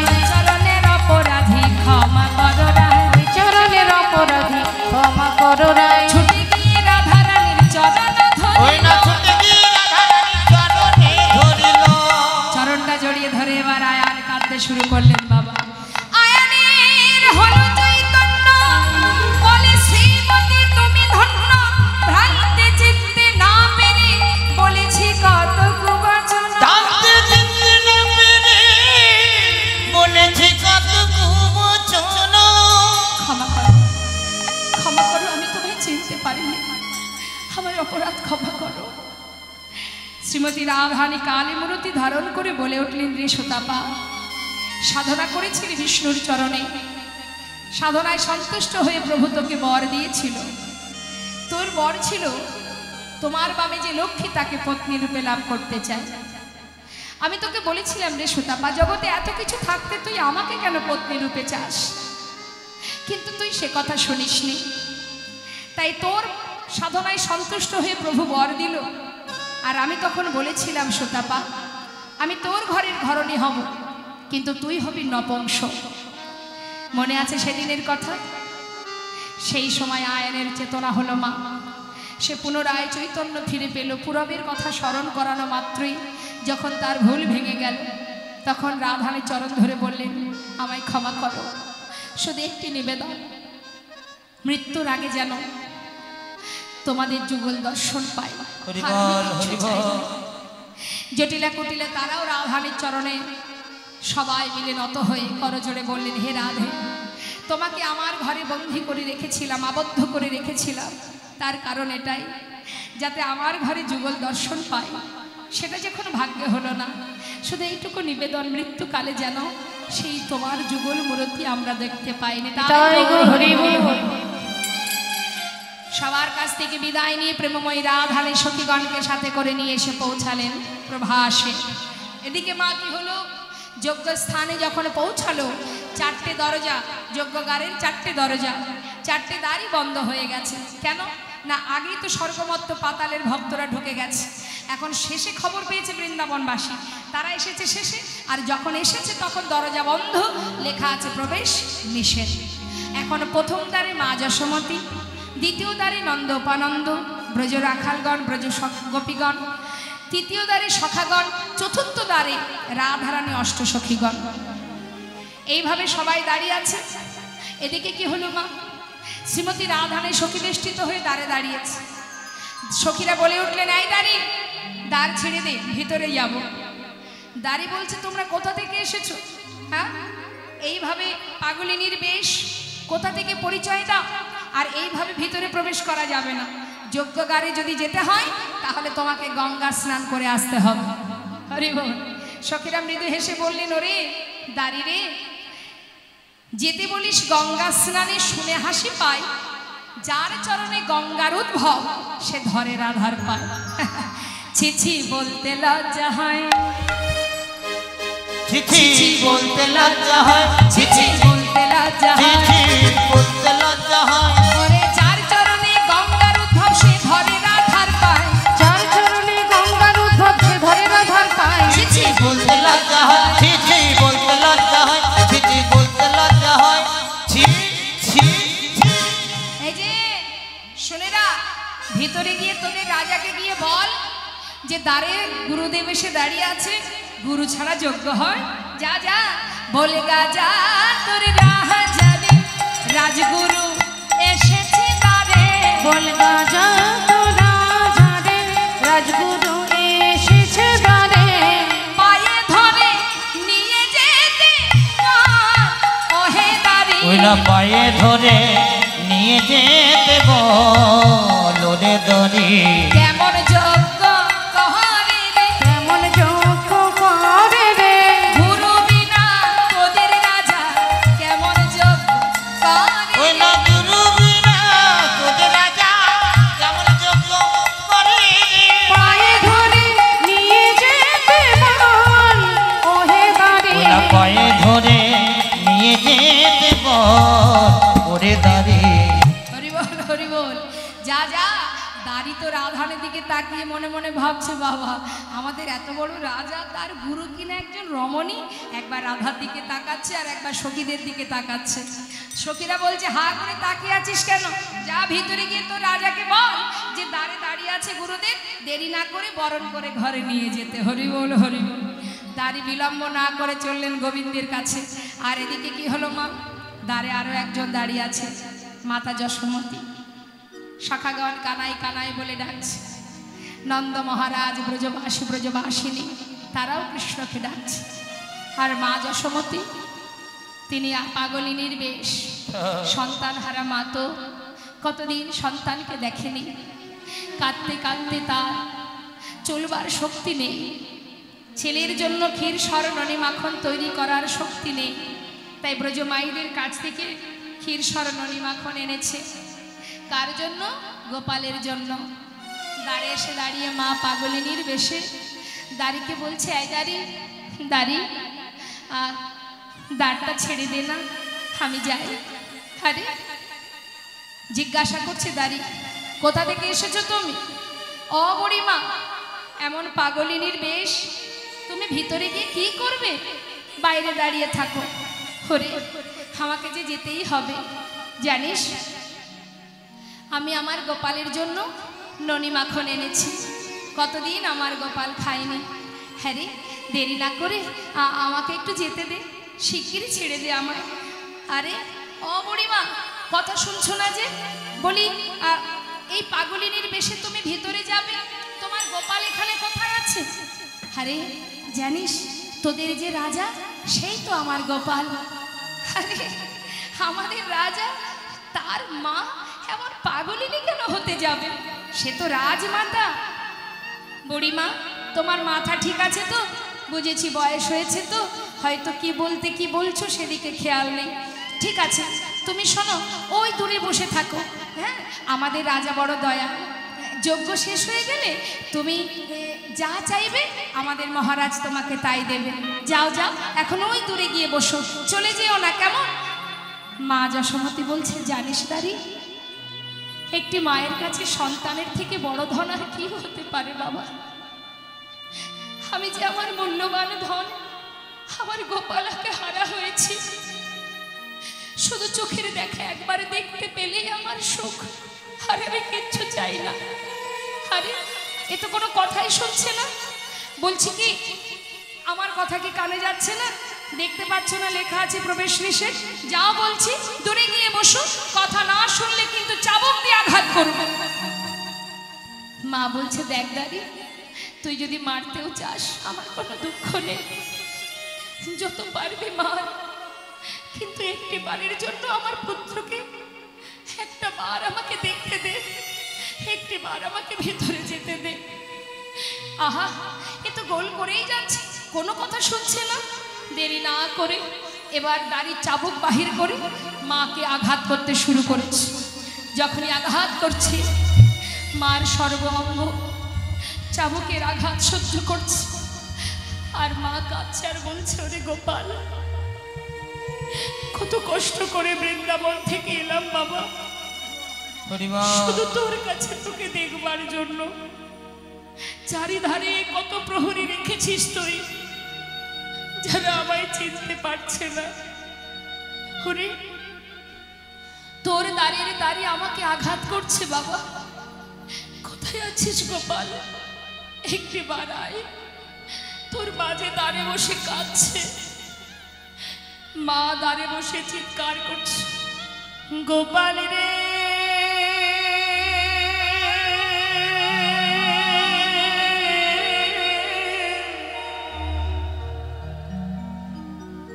সারা দে গোপাল, সারা দে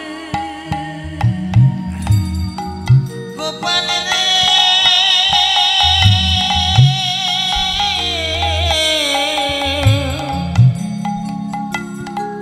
একবার সারা দে গোপাল, সারা দে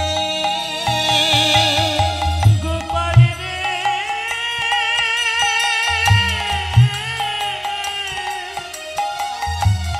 সারা দে গোপাল, সারা দে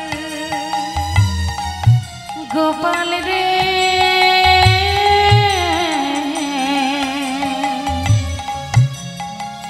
সারা দে গোপাল, সারা দে।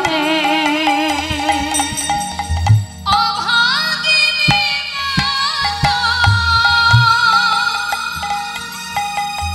অভাগিনী মাতা রে, ওরে অভাগিনী মাতা, অভাগিনী মাতা রে, ফুকারে কাঁদে, সারা দে গোপাল।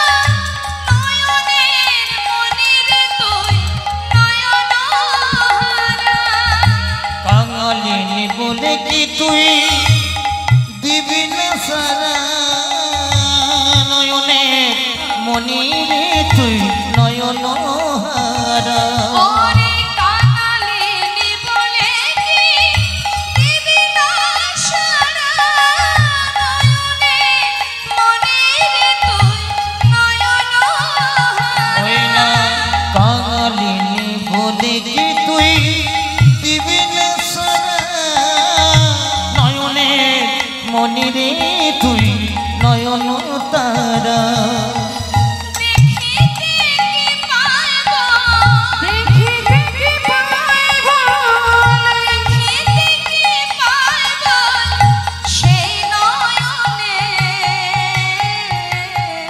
সারা দে গোপাল সারা দে গোপাল রে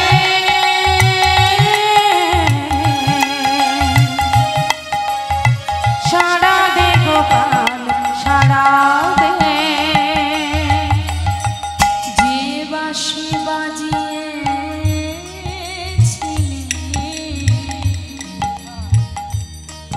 ওরে গোপাল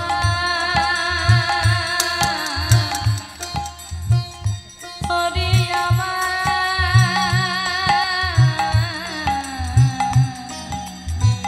আমার নয়ন মনি ওরে গোপাল রে একবার সারা দে সারা দে সারা দে আমার গোপাল ওরে আমার নয়ন মনি নীলমণি একবার সারা দে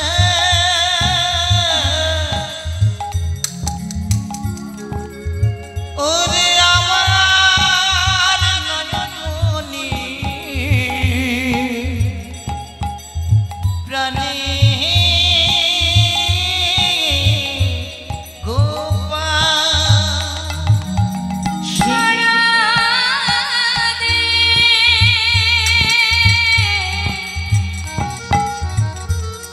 ওরে গোপাল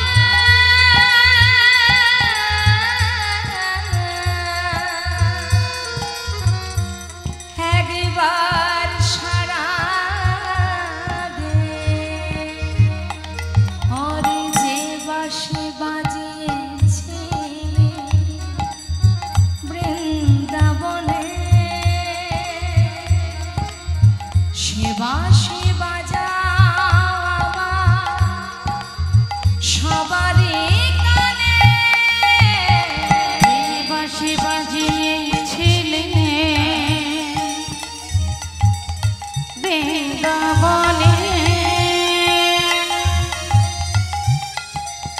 সেই বাঁশি বাজাও আবার সবার কানে তোর বিরহেতে কাঁদিলি কোন ছিদাম সুদাম কেঁদে হয়েছে বেকুল তোর বিরহে দিয়া কাঁদে অলিকুল সিদাম সুদাম কেঁদে হইয়া ব্যাকুল সোনার ব্রজয়া সোনার ব্রজয়া সোনার ব্রজয়া সোনার ব্রজয়া আধার হলো সারা দে গোপাল সারা দে হরি বল হরি বল সারা দে গোপাল সারা দে সারা দে গোপাল সারা দে সারা দে গোপাল সারা দে এদিকে যজ্ঞ সম্পূর্ণ হলো মা পূর্ণ আহুতি দিল এবার গোবিন্দ জলের ঝাড়ি নিয়ে দাঁড়িয়ে আছে, এদিকে মায়ের কান্না তার হৃদয় মন্দিরে সাড়া দিল। আর যেই না সাড়া পেয়েছে গোবিন্দ, আর কেন দেরি, বলরাম বলছে দাদা মা দাঁড়ে বসে কাঁদছে, দাড়ি তাকে আঘাত করছে দাদা, এবার আমাকে যেতে হবে। বলরাম বলছে না না কানাই, তোর কোথাও ভুল হচ্ছে, এখানে মা কি করে আসবে? এসেছে দাদা, বৃন্দাবন থেকে আমার মা এসেছে, সে যে চাবুকের আঘাত সহ্য করছে দাদা, এবার আমাকে যেতে হবে। সেই জলের ঝাড়ি ফেলে দিয়ে গোবিন্দ আমার চারটে দাঁড়ে চারটে মূর্তি ধারণ করে ছুটতে ছুটতে যাচ্ছে। মহাজন পদাবলিতে বললেন দেখো দেখো, বাঞ্ছা কল্পতরু ভগবান সকলে বাঞ্ছা পুরাবে বলে, কল্পতরু ভগবান সকলে বাঞ্ছা পুরাবে বলে, কল্পতরু ভগবান সকলে। সখ্য প্রেমে সখাগণ দেখিতে পাইল, সখ্য প্রেমে সখাগণ দেখিতে পাইল, ভাই কানাই বলে কাঁধে তুলে নিল, ভাই কানাই বলে কাঁধে তুলে নিল, ভাই কানাই বলে কাঁধে তুলে নিল, ভাই কানাই বলে কাঁধে তুলে নিল। বাঞ্ছা কল্পতরু ভগবান সকলে বাঞ্ছা পুরাবে বলে, কল্পতরু ভগবান সকলে। আজি নন্দয় উপানন্দ দেখে দোয়ারে দাঁড়ায়, নন্দয় উপানন্দ দেখে দুয়ারে দাঁড়ায়, প্রাণ গোবিন্দ আসে দুটি বাধা মাথায় লয়ে, ওই না প্রাঙ্গণিতে আসে দুটি বাধা মাথা লয়ে, গোবিন্দ আসে দুটি বাধা মাথা লয়ে, প্রাঙ্গণিতে আসে দুটি বাধা মাথা। বাঞ্ছা কল্পতরু ভগবান সকলে বাঞ্ছা পুরাবে বলে, কল্পতরু ভগবান সকলে। এবার মা যশোমতী কি করলেন? বাৎসল্য ভাবেতে গেল মা যশোদার কোলে, বাৎসল্য ভাবেতে গেল মা যশোদার কোলে, ধীর স্বর্ণবনি দেয় গোপালের বদনে, ধীর স্বর্ণবনি দেয় গোপালের বদনে, ওই না কৃষ্ণবনি দেয় বদন মহলে, ধীর স্বর্ণবনি দেয় গোপালের বাঞ্ছা বদনে। কল্পতরু ভগবান সকলে বাঞ্ছা পুরাবে বলে, কল্পতরু ভগবান সকলে। যেই না ক্ষীর স্বর্ণবনি খাওয়াচ্ছে গোপালকে, সমস্ত দ্বারকাবাসী দেখে অবাক, কি সর্বনাশ, আমাদের রাজার মা এমন পাগলিনী কেন হতে যাবে, সে তো রাজমাতা। বার্তা দিয়ে আসতে হবে দেবকী মায়ের কাছে, তাই দেরি না করে সবাই মিলে দেবকী মায়ের কাছে গিয়ে যেই না খবরটা দিয়েছে, মা দেবকী বলছে আমার কৃষ্ণ যাকে আমি জন্ম দিয়েছি, কোথা থেকে এক আলা ভোলা গোয়ালিনী, সে এসে আমার গোপালকে নিজের কোলে বসিয়ে ননি খাওয়াবে, এ তো আমি মেনে নেব না। মা দেবকী ছুটতে ছুটতে এসে কৃষ্ণকে মানে মায়ের কোল থেকে, যশোমতী মায়ের কোল থেকে গোপালের হাত ধরে টেনে বলছে এটা আমার কৃষ্ণ। এদিকে মা যশোমতী বলছে গোপাল আমার, দেবকী বলছে আমার কৃষ্ণ, সে বলছে আমার গোপাল। দুজনের মধ্যে যখন ঝগড়া শুরু হয়ে গেল, সবাই মিলে বিধান দিলেন একটা কাজ করো, কে প্রকৃত গোপালের মা তার একটা পরীক্ষা দাও। কি পরীক্ষা দিতে হবে? শতবস্ত্র পরপর খাটানো হবে, এই বস্ত্রের 100 বস্ত্র পরপর টানানো হবে, এই 100 বস্ত্রের এক পাশে দুই মা থাকবে আর একদিকে গোবিন্দ থাকবে। এবার যে মা তার স্তনদুগ্ধ এই শতবস্ত্র ভেদ করে গোপালের বদনকে ভেজাতে পারবে, সেই হবে গোপালের প্রকৃত মা। মা দেবকী মনে মনে ভাবছে আমি ছেলের জন্ম দিয়েছি, আমি তো মা, এতে আবার সন্দেহ কিসের, আমি আগে পরীক্ষা দেব। এই যে মা অহংকার, এটাই তো সর্বনাশ। অহংকার করলে কি আর গোবিন্দকে পাওয়া যায় গো?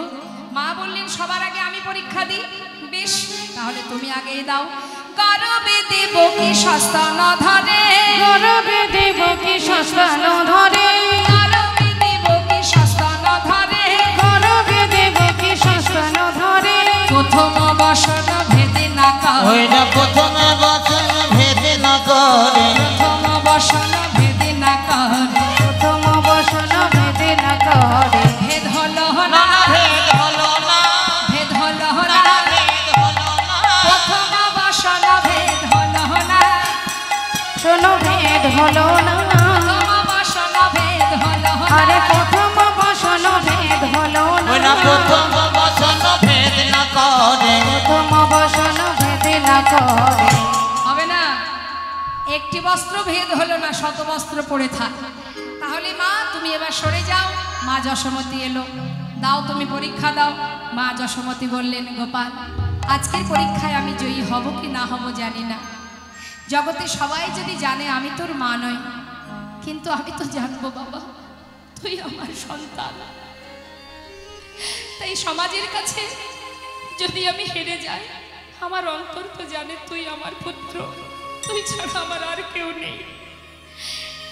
তাই মা আমার কাঁদতে কাঁদতে গোপালের প্রতি ভালোবাসা রেখে বাৎসল্য প্রেম দিয়ে মা আমার কাঁদছেন আর ডাকছে গোপাল গোপাল গোপাল বলে।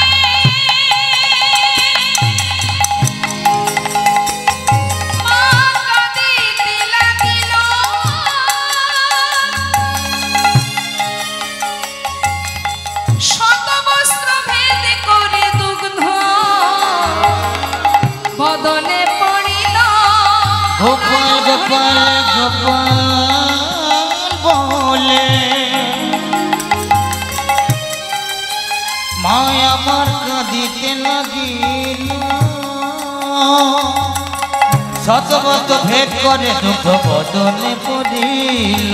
ভাষায় দিল ভাষায় দিল ভাষায় দিল ভাষায় দিল গোপালের বদন ভাষায় দিল গোপালের বদন ভাষায় দিল যজ্ঞকুণ্ড ভাষায় দিল যজ্ঞকুণ্ড ভাষায় দিল নয়ন নীরে দুগ্ধ ক্ষীরে গোপালের বদন ভাষায় দিল নয়ন নীরে দুগ্ধ ক্ষীরে গোপালের বদন ভাষায় দিল শতবস্ত্র ভেদ করে দুগ্ধ বদনে পড়িল। শতবস্ত্র ভেদ করে বদনে পড়িল। তাহলে এখানে প্রমাণিত হলো গোপালের প্রকৃত মা হলেন মাতা যশোমতী। এখন মা দেবকী জিজ্ঞাসা করলেন, তবে আমি জন্ম দিয়েও আমি কেন তার স্তনদুগ্ধ বদনে দিতে পারলাম না? গোবিন্দ বললেন, ভেবে দেখো পুরবের কথা, একবার নয় বারবার তুমি দুগ্ধ থেকে বঞ্চিত করেছো আমায়।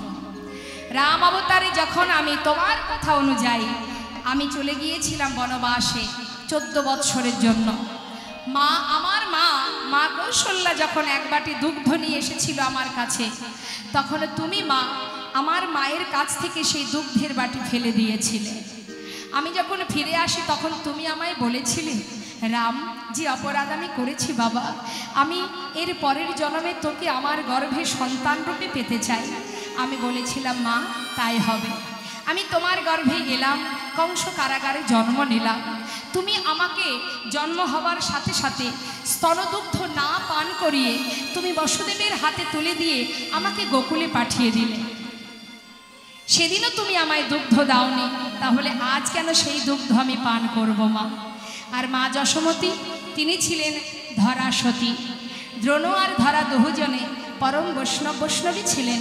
একদিন ভগবান তার ঘরে গিয়েছিলেন বৈষ্ণব রূপ ধারণ করে মধ্যাহ্নে দ্বাদশী তিথিতে প্রসাদ পাবে বলে। কিন্তু সেদিন এমনই প্রভুর কৃপা, সেদিন দ্রোণ কারোর ঘর থেকে এক মুষ্টি তণ্ডুল পায়নি। তাই ধরাসতী বলেছিল, স্বামী তুমি ঘরে থাকো, আমি দেখি কিছু করতে পারি কিনা। ঘরে অতিথি নারায়ণ, অতিথি সেবা পরম সেবা, তাই তুমি বসো, আমি দেখছি কি করা যায়। তাই ধরাসতী সবার দ্বারে গিয়ে ভিক্ষা করেছিল, কিন্তু কেউ ভিক্ষা দেয়নি। তখন তিনি মনে মনে ভাবলেন, আজ যদি আমি ঘরে বৈষ্ণব সেবা দিতে না পারি, তাহলে মিছিমিছি তার সামনে মুখ দেখাবো কি করে?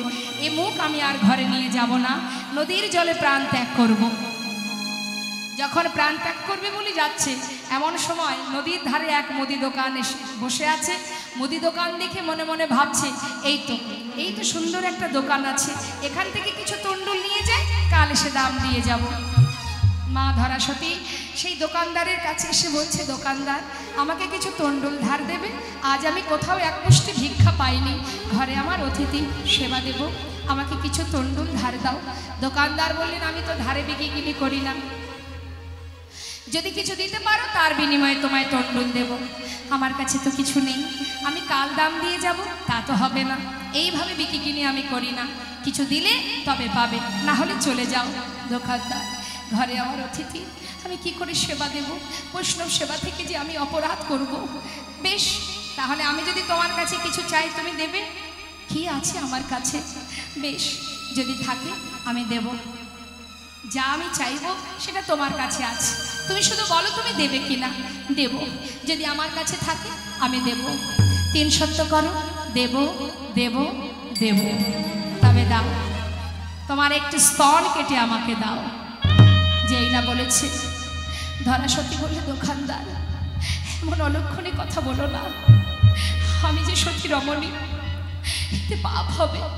স্তনের অধিকার একমাত্র সন্তানের হয়, এমন অপরাধ আমি করতে পারবো না। তাহলে তোমাকে তণ্ডুল দেব না, তুমি চলে যাও। মনে মনে চিন্তা করলেন, ঘরে অতিথি সেবা, আমি কি করব এখন? বেশ, আচ্ছা দোকানদার, আমি তোমাকে, তুমি যা চেয়েছো আমি তোমায় দেব।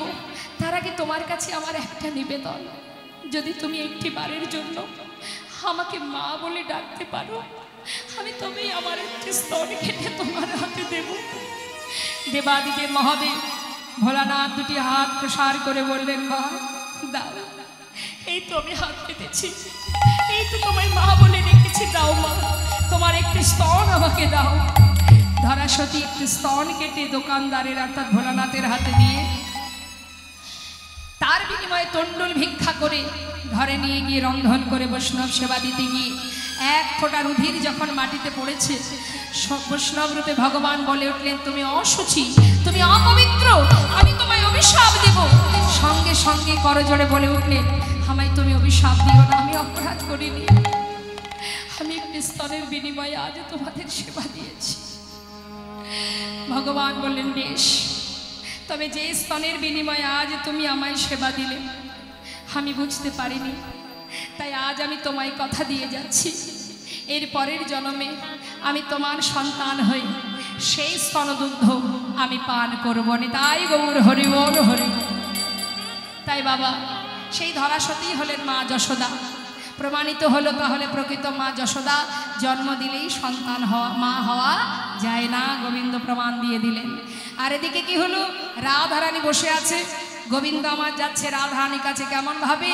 মহাজন বলে, দেখো মধুর রসে সখীগণ দেখিতে পাইল, মধুর রসে সখীগণ দেখিতে পাইল, মধুর রসে সখীগণ দেখিতে পাইল, অভিমানী কমলিনী বদন ফিরাইল, অভিমানে কমলিনী বদন ফেরাল, অভিমানে কমলিনী বদন ফেরাল, অভিমানে কমলিনী বদন ফেরাল। আচ্ছা, কল্পতরু ভগবান সকলে বাঞ্ছা পুরাবে বলে, কল্পতরু ভগবান সকলে।